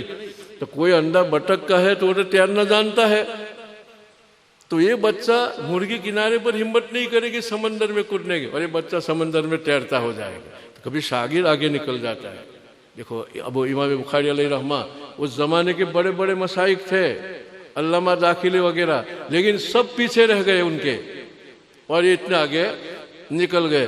میں ایسی ٹوٹی پھوٹی باتیں رکھ کے صرف اور صرف یہ باور کرانا چاہتا ہوں کہ حدیث کیا ہے، بخاری کیا ہے، اس کا اتنا اہتمام کیوں ہے اور علم کسے کہے اور مسند کیوں یہ پگڑی دی جاتی ہے، کیوں یہ سندیں دی جاتی ہے. تاکہ دیکھو دنیا میں صحیح خد و خال کے ساتھ، صحیح شکل کے ساتھ اس ترتیب کے سوا کوئی دوسری ترتیب اسلام کو باقی رکھنے کی ہے ہی نہیں. اگر مدارس کی طرف توجہ نہ دی گئی اور اس کی ناقدری کی گئی تو ناقدری پر اللہ تعالیٰ نعمت چھین لیتا ہے. یہ مدارس خطرے میں آ جائیں گے. ایک آدمی کھانے بیٹھتا ہے تو دسترخوان بچھانے کا کیوں حکم ہے؟ روٹی سالن نعمت ہے، اس کی قدر کے لیے، تاکہ لقمہ گر جائے تو اس کو صاف کر کے کھا لے. یہ مدارس دنیا کو، حضرت مولانا الیاس رحمت اللہ علیہ بھی دارالعلوم دیوبند کے فاضل ہے. اس وقت کے مسند اکابر کے سامنے بیٹھ کے پوری دنیا میں روشنی پہنچائی. اگر اس کی قدر نہ کی گئی تو اللہ کا قانون ہے، یہ سرکار کا قانون. جب کوئی آدمی پھنستا ہے نا یوں کہے تو سرکار کا قانون ہے تو چپ ہو جاتا ہے کہ اب میرا کچھ چلے گا نہیں، قانون ہے بھائی، قانون کے خلاف میں نے کیا ہے، قانون کے خلاف میں. تو اللہ کا قانون ہے کہ ناقدری پر نعمت لے لوں گا. آج ہمارے دلوں سے مدارس کی جو عقیدت ہونی چاہیے، جو اس کا مقام ہونا چاہیے، چاہے زبان بولے کہ دل سے سچ مچ نکل گیا، کیوں نکل گیا؟ ہم کو یہ حقیقت ہی معلوم نہیں کہ اسلام کس طرح باقی رہے. مسند علم سے باقی رہتا ہے. صحیح خد و خال اسی وقت باقی رہتی تو اللہ کے رسول سے چلی کہ سند والا علم ہے. اس لیے اہتمام کے ساتھ ہمارے اکابر نے، دیکھو دارالعلوم دیوبند، ایسے بڑے بڑے شاہ ولی اللہ سے مستد علوم کے ستارے جمع ہوئے، پوری دنیا میں روشنی پہنچائی کہ نہیں؟ اگر مستد علماء نہ ہوتے اور ادھر ادھر کی کہیں کا روڑا بھانمتی نے کنبا جوڑا جمع ہو جاتے تو کیسے علم پہنچتا، صحیح شکل میں آگے رہتا؟ آج ہندوستان میں اور دنیا میں صحیح شکل کے ساتھ جو اسلام باقی ہے. کبھی کبھی ایسا ہوتا ہے کہ کوئی بہت خوبصورت ہے لیکن اس کے چہرے پر 1,00,000 مکھیاں بیٹھ گئی تو چہرہ چھپ گیا. اب پتہ ہی نہیں کہ ناک کہاں ہے، نہ آنکھ کہاں ہے، نہ کان کہاں ہے.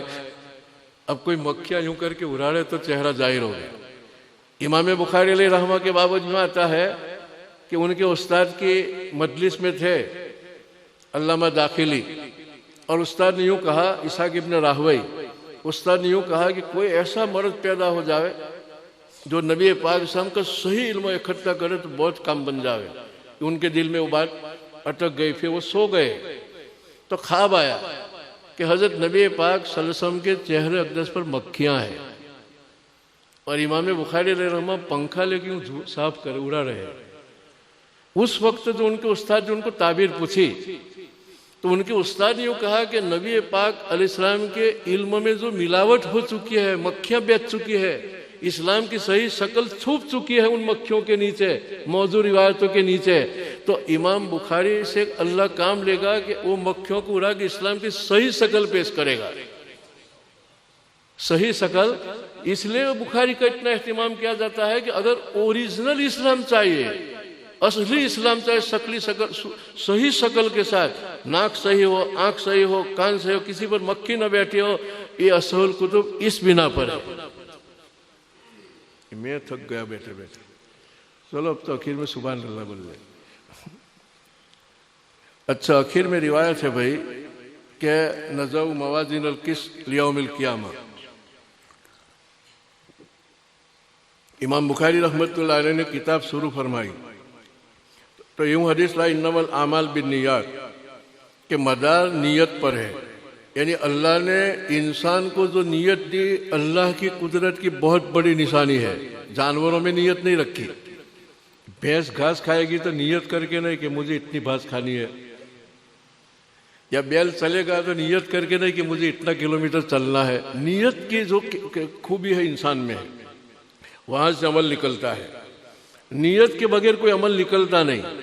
تو انسان نیت مصدر اعمال ہے، وہاں سے عمل نکلتا ہے.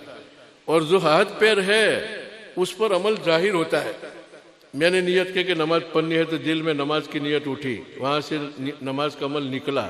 اور پھر میں رکوع کرتا ہوں، سجدہ کرتا ہوں، قرات پڑھتا ہوں تو زبان پر ہاتھ پر نماز ظاہر ہو رہی ہے. میرے دل میں ارادہ ہے کہ مجھے صدقہ کرنا ہے تو دل میں تو نظر نہ آوے. اس کے بعد میں نے جیب میں ہاتھ ڈالا، 200 روپے نکالے کسی کو دیا، یہ بدن پر ظاہر ہو گیا. اور یہ عمل نکلا نہیں، ظاہر ہوا. اس کے بعد کیا؟ اس کے بعد کچھ ملے گا؟ تو امام بخاری نے فرمایا کہ تمہارے اچھی نیت سے کیے ہوئے عمل رائے گا نہیں. نضع موازین القسط لیوم القیامہ، اللہ قیامت کے دن تمہارے عمل کو دیکھ کے تم کو جنت کی نعمت دے گا. فَأَمَّا مَنْ ثَقُلَتْ مَوَازِينُهُ فَهُوَ فِي عِيشَةٍ رَاضِيَةٍ، جس کا پلہ نیکیوں سے بھرا ہے، وزنی عمل ہے. قصیر عمل کو نہیں دیکھتا اللہ وزنی عمل کو دیکھتا ہے. میں مثال دیا کرتا ہوں کہ ایک آدمی کسی کی دعوت کرے اور دسترخوان کے اوپر 20 قسم کے کھانے رکھے ہیں، لیکن جو بھی کھانا دیکھتا ہے سونگتا ہے تو بدبو آتی ہے. جس کو بھی سونگا بدبو آتی ہے. باسی ہے کئی دن کا، ہے 20 کھانے لیکن بدبو ڈال ہے. دوسرے دسترخوان پر دیکھا تو پیالے میں سالن ہے، روٹی ہے تو تازہ سالن اور تازی روٹی. اب کہا کہ 20 رہنے تو میں تو یہ کھاؤں گا. تو دیکھو کثرت کو دیکھا جاتا ہے کہ کیفیت کو دیکھا جاتا ہے، کوالٹی دیکھی جاتی ہے. کتنا ہے وہ نہیں. فَأَمَّا مَنْ ثَقُلَتْ، قرآن نے یوں نہیں کہا کہ فَأَمَّا مَنْ كَثُرَتْ، جس کے عمل زیادہ ہوں گے وہ نہیں، جس کے عمل میں وزن ہوگا اللہ تعالیٰ اس کو جنت دے گا. 2 رکعت اور 50 رکعتیں پڑھی لیکن بغیر جان کی پڑھی تو ہلکی پھلکی ہے. اور 2 رکعت جاندار پڑھی، قد افلح المؤمنون الذین فی صلاتہم خاشعون. تو اللہ نے امام بخاری آخر میں یوں فرماتے ہیں کہ نیت سے عمل نکلا. اور اس کے بعد میں نے پوری بخاری کے اندر الگ الگ اعمال بتائے، نماز بتائی، زکوٰۃ بتایا، حج بتایا، اخلاقیات بتائے، اسلامیات بتایا، 8 علوم بتائے.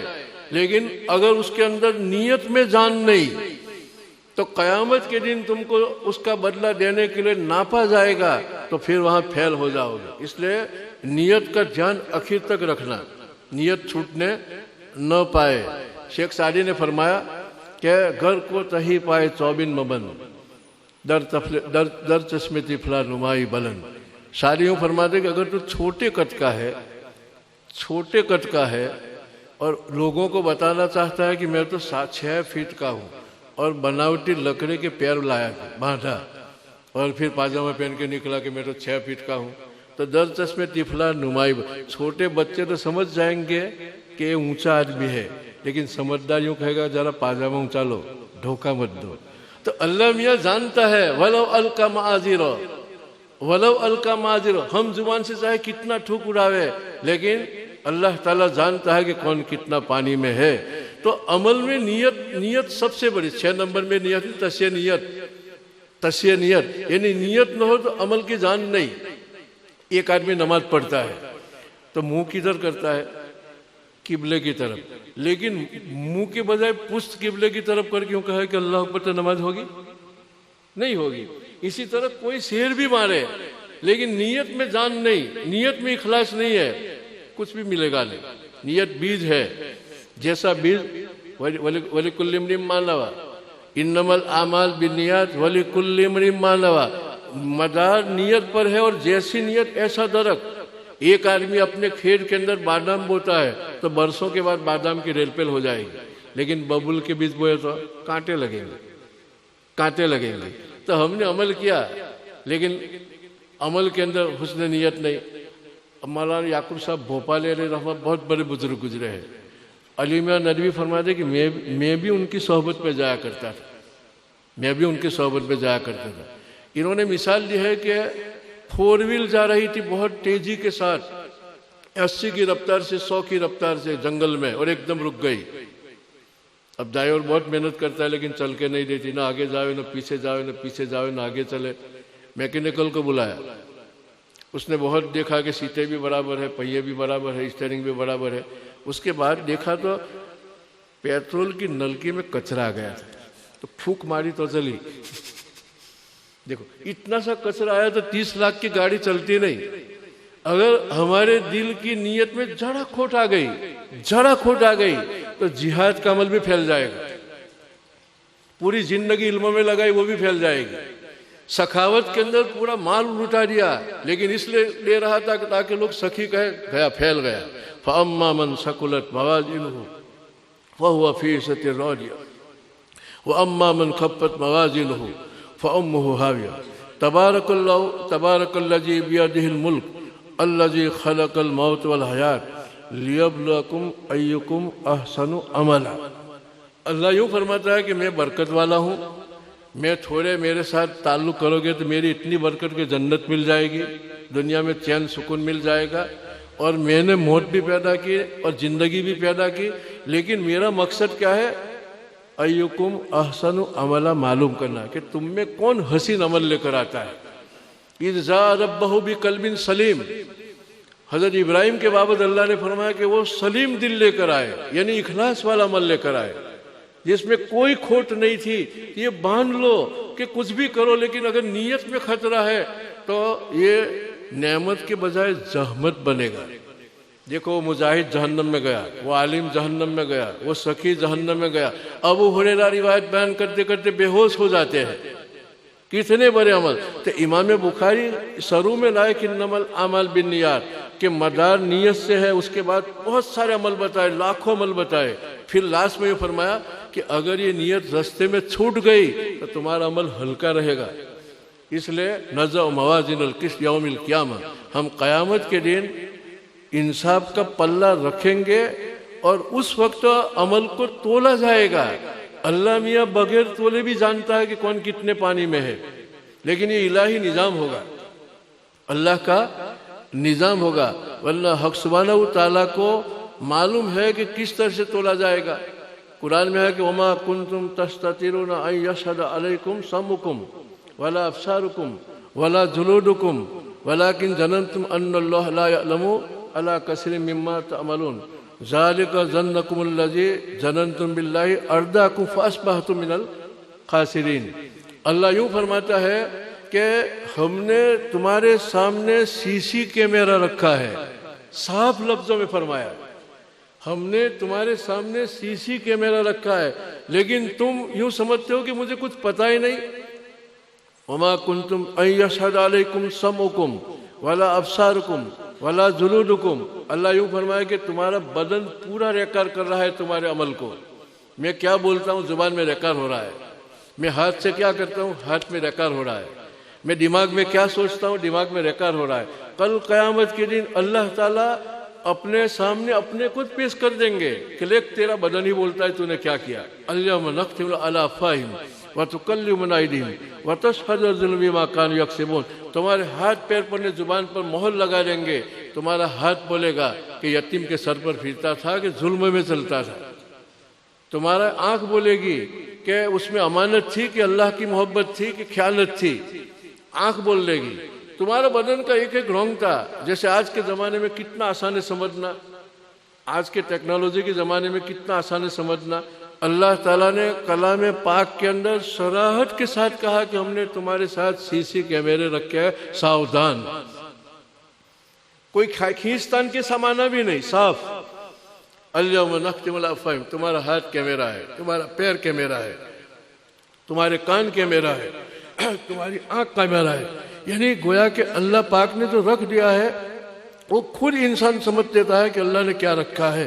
یہ اللہ کی طرف سے انصاف کا ایک قسم ہے، یعنی اللہ میاں چاہے تو یوں ہی پکڑ پکڑ کے اپنے علم کے مطابق جہنم میں ڈال لے، لیکن پھر بندہ یوں سمجھے گا کہ میرا کوئی قصور تھا نہیں، میں تو کتنا اچھا آدمی تھا، اور اللہ نے مجھے جہنم میں ڈالا، تو یہ انصاف ہی کوئی مانگ ہے کہ اللہ تعالیٰ ان کے اعضاء سے بھی بلوائے گا اور بتائے گا کہ دیکھ تیرے اعضاء بولتے ہیں، اور پلہ بھی رکھے گا اور کہے دیکھ تیرا پلہ جھک گیا، تیرا پلہ جھک گیا، اور یہ پلہ ہلکا ہو گیا، نیکیوں کا پلہ ہلکا ہے۔ اس سے یہ بھی معلوم ہوا کہ انسان منوشیہ ماتر بھولنو پاتر، آدمی فرشتہ نہیں ہے، اس سے انسانی اور بصری تقاضے کے مطابق گناہ سرزد ہوں گے، لیکن اللہ کے ہاں قانون یہ ہے کہ دیکھا یوں جاتا ہے کہ پلے میں رکھنے کے بعد گناہ کا وزن زیادہ ہے کہ نیکیوں کا۔ اس لیے آتا ہے قرآن میں کہ اگر گناہ ہو جائے تو اس کے پیچھے 2 رکعت نماز پڑھ لے تاکہ نیکیوں کا پلہ جھکا رہے اور گناہوں کا پلہ یوں رہے، یوں اللہ نے فرمایا۔ خیر، امام بخاری فرماتے ہیں کہ قیامت کے دن پلہ رکھا جائے گا، وَأَنَّ أَعْمَالَ بَنِي آدَمَ وَقَوْلُهُمْ تُوزَنُ، اور آدمی کے عمل اور ان کا قول تولا جائے گا۔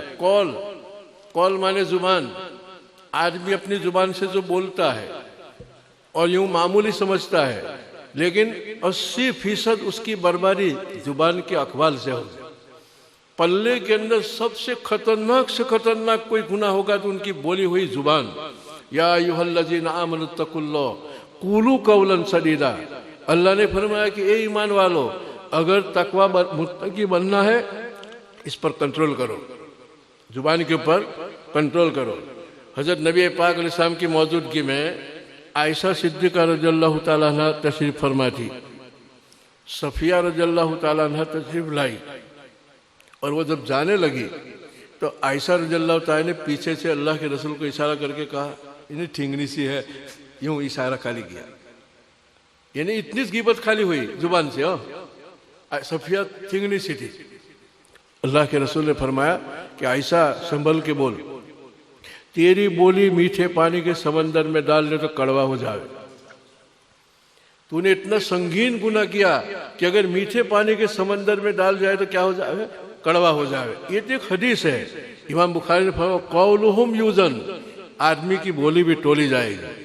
جب بولی تولی جائے گی، اگر کسی کو یوں کہا جائے کہ اس موبائل کے اندر بات کر، یہ بات کوڑت میں رکھنے کی ہے، تو تول کے بولے گا، اتنا سنبھل کے بولے گا، پھر سوچے گا، پھر کاٹے گا، پھر سوچے گا، پھر کاٹے گا، پھر دے گا وکیل کو، تول کے بولے گا۔ اور ہم 24 گھنٹہ زبان کو بے حیا آزادی کے ساتھ چلاتے ہیں، اللہ کے ہاں یہ سارا بولی پیش کی جائے گی۔ صحابہ نے فرمایا کہ یا رسول اللہ، ہم بولتے اس پر بھی پکڑ ہوگی؟ آپ علیہ السلام نے فرمایا کہ هل يكب الناس على وجوههم الا حصائد السنتهم، بہت سے لوگوں کو مونڈا پکڑ کے اس کی بولی کی وجہ سے جہنم میں اللہ پھینکے گا۔ آدمی کبھی 1 سیکنڈ بے صبری سے بولتا ہے اور کئی سال تک اس کا بھگتان بھگتتا ہے۔ دنیا میں جتنے فسادات ہیں 99% زبان کی نوک سے ہے۔ حدیث میں آتا ہے البلا مؤکل بالنطق، البلا مؤکل بالنطق پہ حضور اکرم صلی اللہ علیہ وسلم نے فرمایا کہ ساری مصیبتیں انسان کی زبان کی نوک کے ساتھ لٹکی ہے، وہ بولتا ہے نہیں نیچے پڑتی ہے۔ میں یوں کہا کرتا ہوں کہ ایک آدمی ٹھیلا لے کے جا رہا ہے، سانپ بھی ہے، بچھو بھی ہے، زہریلے جانور بھی ہے، اور اس نے احتیاط نہیں کیا، ہاتھ سے نیچے گرانے ٹوٹ گیا تو سارے سانپ بچھو کو لپٹ جائیں گے۔ دماغ کی بات فساد کی جب تک زبان کی نوک پہ نہیں لاتا ہے فساد نہیں ہوتا ہے، اور بے صبری سے نوک پہ لایا کہ فساد شروع۔ من سمت نجا، آپ نے فرمایا کہ جو جتنا زبان پر کنٹرول کرے گا یہاں بھی نے مرنے کے بعد بھی اتنی سلامتی کی زندگی گزارے گا۔ اس قولہم یوزن، آپ علیہ السلام نے فرمایا کہ اور امام بخاری فرماتے کہ قیامت کے دن آدمی کے اعمال کو بھی تولا جائے گا اور اس کی بولی ہوئی زبان کو بھی کیا ہے تولی جائے گی۔ دیکھو ایک بات ہے، اگر آدمی زبان پہ کنٹرول رکھتا ہے اور عبادت میں تھوڑا کوتا ہے، نوافل تہجد اشراق تاش تھوڑی کم ہے، تو اس کی زبان کی کنٹرول کی وجہ سے تلافی ہو جائے گی۔ اور اگر عبادت میں بہت آگے ہے، تہجد گزار، اشراق گزار، تاش گزار، صدقات، لیکن بے آزادی کے ساتھ زبان چلاتا ہے تو ہلاکت کی جگہ ہے۔ آپ علیہ السلام کی خدمت میں ایک صحابی نے آ کے کسی عورت کی تعریف فرمائی کہ بہت پابند ہے، پارسا ہے، نماز کی پابند، صدقے کی پابند، لیکن زبان پہ قابو نہیں ہے۔ اللہ کے رسول فہی فی النار، وہ جہنم میں جائے گی. بخاری میں روایت ہے، بخاری شریف میں. پھر ایک صحابی نے آ کے کہا کہ ایک اور عورت بھی ہے یا رسول اللہ، وہ زیادہ نفل کی پابند نہیں ہے، فرائض پڑھ لیتے ہیں، لیکن زبان بہت میٹھی ہے اور زبان پر بہت کنٹرول، کسی کو زبان سے تکلیف نہیں پہنچائے. آپ نے فرمایا ہی فی الجنت. دیکھو یہ زبان ایک سیکنڈ پہلے ایک نوجوان لڑکی سر سے پیر تک حرام تھی، قبیل تو کہتے حلال ہو گئی. زبان کی تاثیر تو دیکھو، اس پر پکڑ ہوتی، قبیل تو کہنے سے پہلے اس کو ہاتھ لگاتا، لیکن قبیل تو نکر تو کہہ دیا تو پوری حلال ہو گئی. اور سر سے پیر تک حلال. اگر غصے میں اس نے خالی ایک سیکنڈ تلق تو کہہ دیا، اب پوری حرام. زبان کیا؟ اگر مرنے سے پہلے کلمہ پڑھ لیا تو جنت میں چلا جائے، اعوذ باللہ، پوری زندگی دینداری کے گزاری، لیکن کفر کر لیا تھوڑا زبان سے، جہنم میں جائے گا. زبان کو کیا سمجھتے ہو؟ یا ایھا الم نجعل لہ عینین ولسانین ولسانا وشفتین. اللہ فرما رہے کیا ہم نے تمہارے آنکھ نہیں دی، زبان نہیں دی، دو ہونٹ نہیں دیے؟ احسان جتلایا کہ یہ زبان تم کو جنت بنانے کے لیے دی ہے، میری رضا حاصل کرنے کے لیے، آپس میں صلاح پیدا کرنے کے لیے ہے. اس لیے یوں آتا ہے کہ ایک آدمی کسی کو نام سے بلاوے کہ محمد بھائی کیم چھو، یوسف بھائی کیم چھو، السلام علیکم، اور وہ آوے تو ان کی آمد پر تم ذرا یوں ہلو، جگہ ہو تو میلوں تک محبت ہو جائے گی. اچھے نام سے بلانے سے، سلام کرنے سے اور پھر آؤ بھگت کرنے سے ان کی دشمنی کی فہرست کم ہو جائے گی اور دوستوں کی فہرست لمبی ہو جائے گی. اور اگر تم ان کے ایسے نام سے بلاتے ہو تو بھلے وہ تمہارے سامنے بولے نہ، ان کے دل میں تمہارے بابت نفرت کا بیج تم نے بو دیا اور تم اس کو بہادری سمجھتے ہو. یہ چھچوڑا پن ہے، یہ بہادری نہیں ہے، چھچوڑا پن ہے. اور جگہ ہے پھر بھی ان کی آمد پر یوں ہی بیٹھے رہے منہ چڑھا کے بھیبو، تو پھر ان کے دل میں آپ نے نفرت کے بیج بو دیے، ان کی دشمنوں کی فہرست بڑھتی جائے گی. یہ زبان چاہے دشمنوں کی فہرست بڑھاوے، یہ زبان چاہے دوستوں کی فہرست بناوے. اس لیے امام بخاری فرماتے وَقَوْلُهُمْ يُوزَنْ، اور ان کا قول بھی کیا ہے؟ تولا جائے گا. اچھا، یہ ابو ہریرہ سے روایت ہے کہ آپ نے سامنے فرمایا کلمتان حبیبتان للرحمن، یہ دو بول اللہ کو بہت پسند ہے. خفیفتان علی اللسان، عمل کے اعتبار سے ہلکا پھلکا، زیادہ محنت بھی نہیں کرنے کی. ثقیلتان فی المیزان، لیکن وہ معنی، اس کے اندر کا معنی اتنا مضبوط ہے اور اتنا درس ہے کہ پلے کو جھکا دے گا. سبحان اللہ وبحمدہ سبحان اللہ العظیم. جب انسان دنیا دیکھتا ہے اللہ نے کیا آسمان بنایا، کیا زمین بنائی، کیا انسان بنائے، اور پھر اللہ کی کاریگری کو دیکھ کر بے تابانہ اس کے دماغ کے اندر ایک کیفیت پیدا ہوتی، اس وقت کہتا کہ سبحان اللہ، اللہ ہر کمزوری سے پاک ہے، کیا دنیا بنائی ہے. وہ بھی حمدہ، اور کتنے صفات کا مالک ہے اللہ. تو یہ کیفیت جو ہے ابال آتا ہے، اس میں وزن ہے، مانن وزن ہے. ایک آدمی غفلت کے ساتھ بولے سبحان اللہ سبحان اللہ سبحان اللہ سبحان اللہ، تو نہیں، اس کا اندر کا جو معنی ہے اور مضبوط کرتا ہے سبحان اللہ بحمدہ سبحان اللہ العظیم. ہو تو سبحان اللہ کے اندر حق سبحانہ و تعالیٰ کے صفات میں سے ایک صفت جلال ہے اور ایک صفت کمال ہے. اب لمبی بات نہیں کرتے ہوئے اس پر بات پوری کر دوں کہ سبحان اللہ گویا کہ لا الہ اور وبحمدہ الا اللہ، اور پھر کہا کہ سبحان اللہ بحمدہ کے بعد سبحان اللہ العظیم، یعنی جب اللہ ہر عیب سے پاک ہے، تمام صفات کمالیہ اللہ کے ساتھ لگی ہوئی ہے، تو اس سے بڑھ کے کون عظیم ہو سکتا ہے؟ اس لیے اللہ سے بڑھ کے کوئی نہیں. عظیم مانے اکبر، جو مؤذن 4 دفعہ کہتا ہے کہ اللہ اکبر.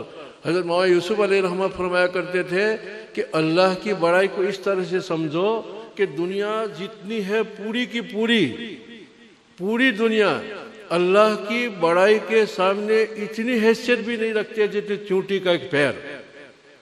جب اللہ کی بڑائی کا جان نہیں ہوگا، سبحان اللہ و بحمدہ کے ساتھ سبحان اللہ عظیم اور عظمت کا جان نہیں ہوگا، تو دنیا کی ہر چیز ہمارے اندر دھاک پیدا کرے گی، دھاک لگے گی. اور اللہ کی عظمت ہوگی تو کسی کی دھاک نہیں لگے گی. اس لیے مؤذن اذان دیتا ہے اللہ اکبر، اور کان کے دروازوں میں سے اللہ کی بڑائی کو ثابت کرتا ہے کہ چاند سے بھی اللہ بڑا، سورج سے بھی اللہ بڑا، گنگا جمنا سے بھی اللہ بڑا، ہر چیز سے اللہ بڑا۔ اللہ کی بڑائی کے سامنے پوری دنیا، ساتوں آسمان، ساتوں زمین اتنی حیثیت بھی نہیں رکھتا ہے جیسے چونٹی کے پیر کا ٹکڑا کوئی آدمی رکھے تو پتہ بھی نہ چلے، اتنی حیثیت بھی نہیں۔ یوں ہی مؤذن نہیں یوں کہتا ہے کہ اللہ اکبر۔ اللہ تعالیٰ نے حضرت نبی پاک صلی اللہ علیہ وسلم کے اوپر فرمایا کہ قم وربک فکبر، اے محمد لوگوں کے سامنے کھڑے ہو کے میری بڑائی بیان کرو، قم وربک فکبر، تاکہ تم کو پتہ چلے کہ اللہ کی کبریائی کیا ہے۔ اگر کبریائی پر بولے تو ہفتے نکل جاوے کہ اللہ کی کبریائی کیا ہے۔ خیر، اللہ تعالیٰ اس بخاری کی برکت کو ہم سب کو نصیب فرماوے، اور ہم نے جو سبحان اللہ و بحمدہ سبحان اللہ العظیم پڑھا، اس کی برکت سے اللہ تعالیٰ اپنی ذات اور اپنی صفات اور اپنی کبریائی کی ہمیں معرفت نصیب فرمائے، اور اس معرفت کے بعد اپنے میں اونچے اللہ کی ذات کے ساتھ تعلق پیدا ہوگا۔ جب تعلق پیدا ہوگا تو پوری دنیا کی ہر نقل و حرکات کے اندر اللہ خیال میں رہیں گے، دھیان میں رہیں گے، تو اللہ کا ڈر پیدا ہوگا۔ جب اللہ کا ڈر پیدا ہوگا تو صلاح عام ہوگی، فتنے ختم ہوں گے، فساد ختم ہوگا، صلاح عام ہوتی جائے گی۔ تو ہم تو اللہ سے صرف مانگ لیتے ڈائریکٹ کہ اللہ تعالیٰ اس کا جو صحیح مقصد ہے، معظم مقصد ہے، وہ ہم سب کو نصیب فرما۔ وآخر دعوانا الحمد رب العالمین۔ الحمدللہ، جزاکم اللہ تعالی احسن الجزا۔ دعا کرتے ہیں اللہ تبارک و تعالی حضرت والا کے سائے عاطفت کو ہم تمام پر تادر قائم و دائم فرمائے۔ کچھ احباب کی طرف سے دعا کی درخواست کی گئی ہے۔ مفتی اکرام صاحب پریجی کے والد صاحب بیمار چل رہے ہیں، ان کی شفایابی کے لیے دعا کی درخواست ہے۔ اسی طرح مفتی فیضان صاحب انکلیشوری، ان کے صاحبزادے کا انتقال ہوا ہے تو ان کی مغفرت کی دعا کی درخواست ہے۔ اسی طرح حاجی بشیر صاحب کے بھانجوں کے لیے دعا کی درخواست ہے جنہوں نے آج کی اس دعوت میں حصہ لیا ہے، اللہ تبارک و تعالی بے انتہا قبول فرمائے۔ اسی طرح حاجی مقبول صاحب منشی کی بہن کے لیے دعائے مغفرت کی درخواست ہے۔ ترکی وغیرہ ملکوں میں جو زلزلہ آیا ہے اس کے لیے خصوصی دعا کی درخواست ہے۔ اسی طرح پوری امت کے بیماروں کے لیے اور مرحومین کے لیے خصوصی دعا کی درخواست ہے۔ اور اسی طرح جو بے گناہ قیدوں کے اندر بند ہے ان کی رہائی کے لیے بھی دعا کی درخواست ہے۔ اور بخاری شریف کے پانی کے لیے اوپر انتظام کیا ہے، جو حضرات اس کے خواہش مند ہو وہاں سے لے سکتے ہیں۔ اور دعا کے بعد تمام مہمانوں کے لیے کھانے کا نظم کیا گیا ہے، لہذا مطبخ میں تشریف لے جائے اور ہمارے طلبہ ان کی رہنمائی فرمائیں۔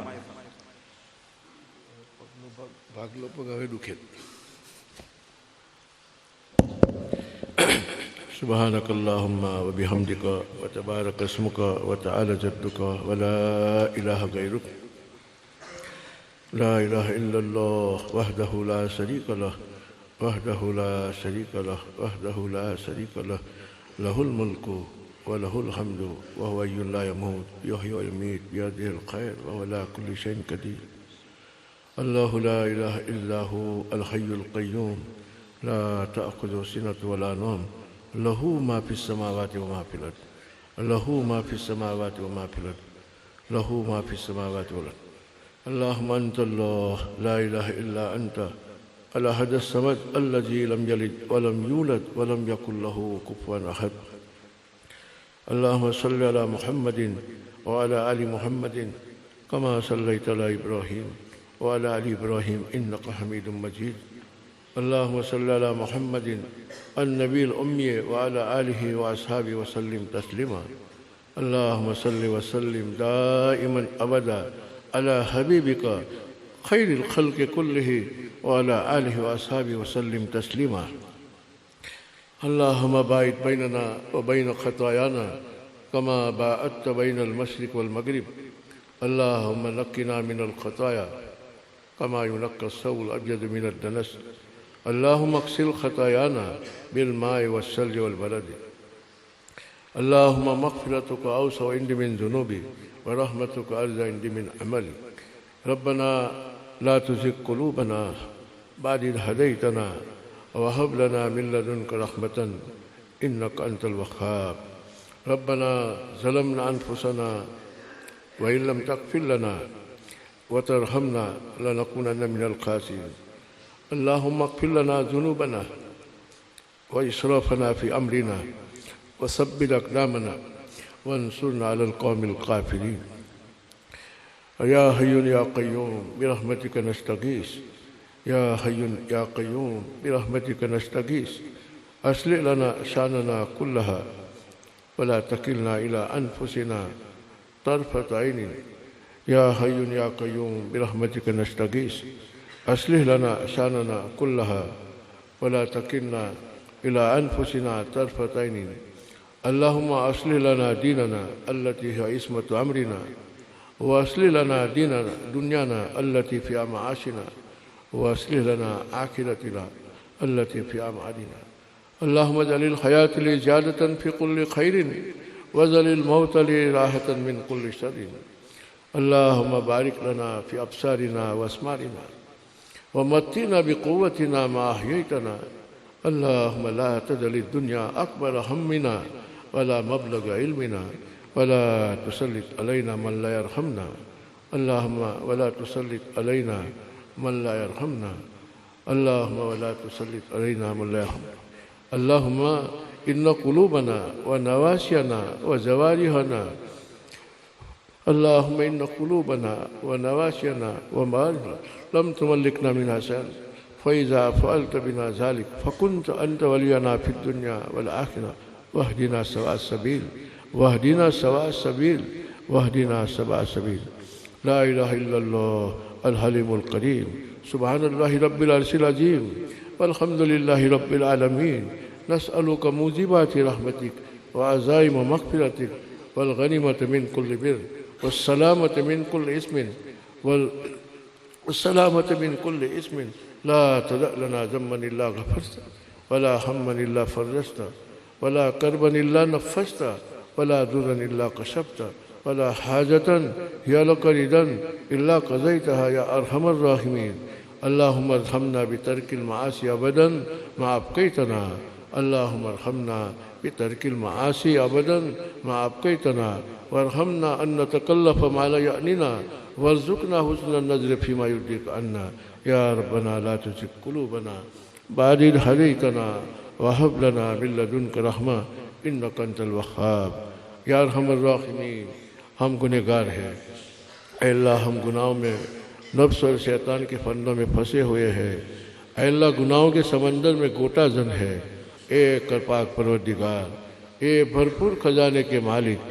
تیری بھرپور مغفرت سے رحمت سے اور فضل اور مہربانی سے ہمیں تیری فرما برداری کی راہ پر کھینچ لے اے اللہ ہمارے پچھلے گناہ کو معاف فرما دے اے اللہ ہماری کوتاہیوں کو معاف فرما دے اے اللہ ایمان کی لائن کی عقائد کی لائن کی اعمال کی لائن کی عبادت کی لائن کی باہمی رہن سہن اور معاشرت کی لائن کی کمزوریوں کو اے اللہ معاف فرما دے اے اللہ یہ اگر ہمارے ساتھ آئی ہماری کوتاہیاں تو ہمارا ٹھکانہ نہیں رہے گا اے اللہ ہم کہیں کے نہیں رہیں گے اے اللہ ہمارے پاس اس کے سوا کوئی چارہ نہیں کہ معافی مانگے اے اللہ ہم تجھ سے معافی مانگتے ہیں آئندہ زندگی میں ہمارے استقامت عطا فرما صراط مستقیم پر استقامت عطا فرما تیری مرضی اور طاعت کی زندگی پر استقامت عطا فرما اے اللہ پچھلی زندگی پر قلم عفو پھیر دے یا اللہ انک عفو کریم تحب العفو فاعف عنا اللہم انک عفو کریم تحب العفو فاعف عنا کریما بے بخشائے برحال ما حسن مسیر کمند ہوا ندار گیرس تو فریاد رس تو ہی آسیارہ خطا بخش بس اے اللہ ہندوستان کے مسلمانوں کی جان کی مال کی مساجد کی دینی مراسم کی بھرپور حفاظت فرما اے اللہ ہم بے سہارا ہے اے اللہ تیرے سہارے جی رہے ہیں اے اللہ ہمیں ہمت عطا فرما حوصلہ عطا فرما اے اللہ جو اسلام مخالف طاقتیں ہے اے اللہ ان کو تو ہدایت عطا فرما اے اللہ ان کے دل کو پلٹ دے یا مقلب القلوب اے دلوں کے پلٹنے والے رحمان تیری انگلیوں کے بیچ میں ہر ایک کے دل ہے ظالموں کے دل کو رحمت سے بدل دے اے رحمت سے پلٹ دے اے اللہ تو جس طرح سے جس چیز کو الٹ سلٹ کرتا ہے اے اللہ ہم تجھ سے سوال کرتے ہیں کہ ظلم کو رحمان سے مہربانی سے اور محبت سے نفرت کو محبت سے پھیر دے اے اللہ ہم تجھ سے سوال کرتے ہیں،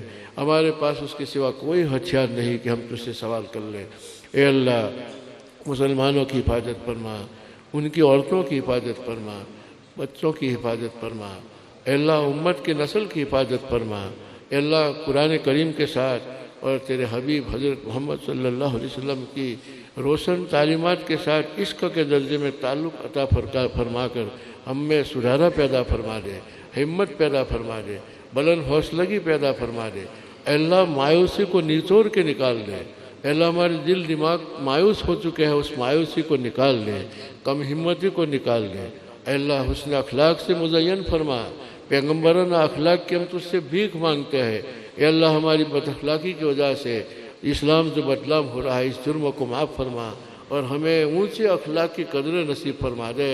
اے اللہ ہم تو بد اخلاقی کی گندگیوں میں ڈوبے ہوئے ہیں، اے اللہ تم تیرے فضل و کرم سے حسن اخلاق کی خوشبو سے خوشبودار فرما دے۔ اے اللہ حضرت نبی پاک صلی اللہ علیہ وسلم کی عادات سنت کی محبت پیدا فرما، فرائض کی محبت پیدا فرما۔ اے اللہ جو بے نمازی ان کو نماز کی توفیق عطا فرما۔ اے اللہ صحیح ایمان اور صحیح اسلام کو ہمیں سمجھا دے۔ اے اللہ ہمارے دلوں میں اس کی حقیقت کو اتار دے۔ اے اللہ رسم و رواج سے نکال کر حقائق میں ہمیں پہنچا دے۔ اے اللہ پاک ہم تجھ سے سوال کرتے ہیں کہ مرنے کے بعد کے مراحل کے اندر برکت عطا فرما، قبر کی زندگی میں برکت عطا فرما، نکیر منکر کے سوال جواب کی تیاری کی ہمت عطا فرما، توفیق عطا فرما، مرنے کے بعد ان کے سوال جواب کو آسان فرما۔ اے اللہ ہم تجھ سے سوال کرتے ہیں کہ مرنے کے بعد کے سارے مراحل میں برکت عطا فرما۔ اے اللہ مرنے کے بعد کے سارے مراحل میں برکت عطا فرما۔ اے اللہ مرنے کے بعد ہمیں جنت عطا فرما، جہنم سے حفاظت فرما۔ ربنا اصرف عنا عذاب جہنم ان عذابها کان غراما۔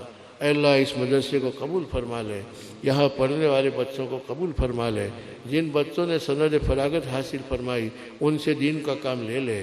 اے اللہ ان کی ضروریات کو غیب سے پوری فرما، ان کے والدین کی آنکھوں کی انہیں ٹھنڈک بنا۔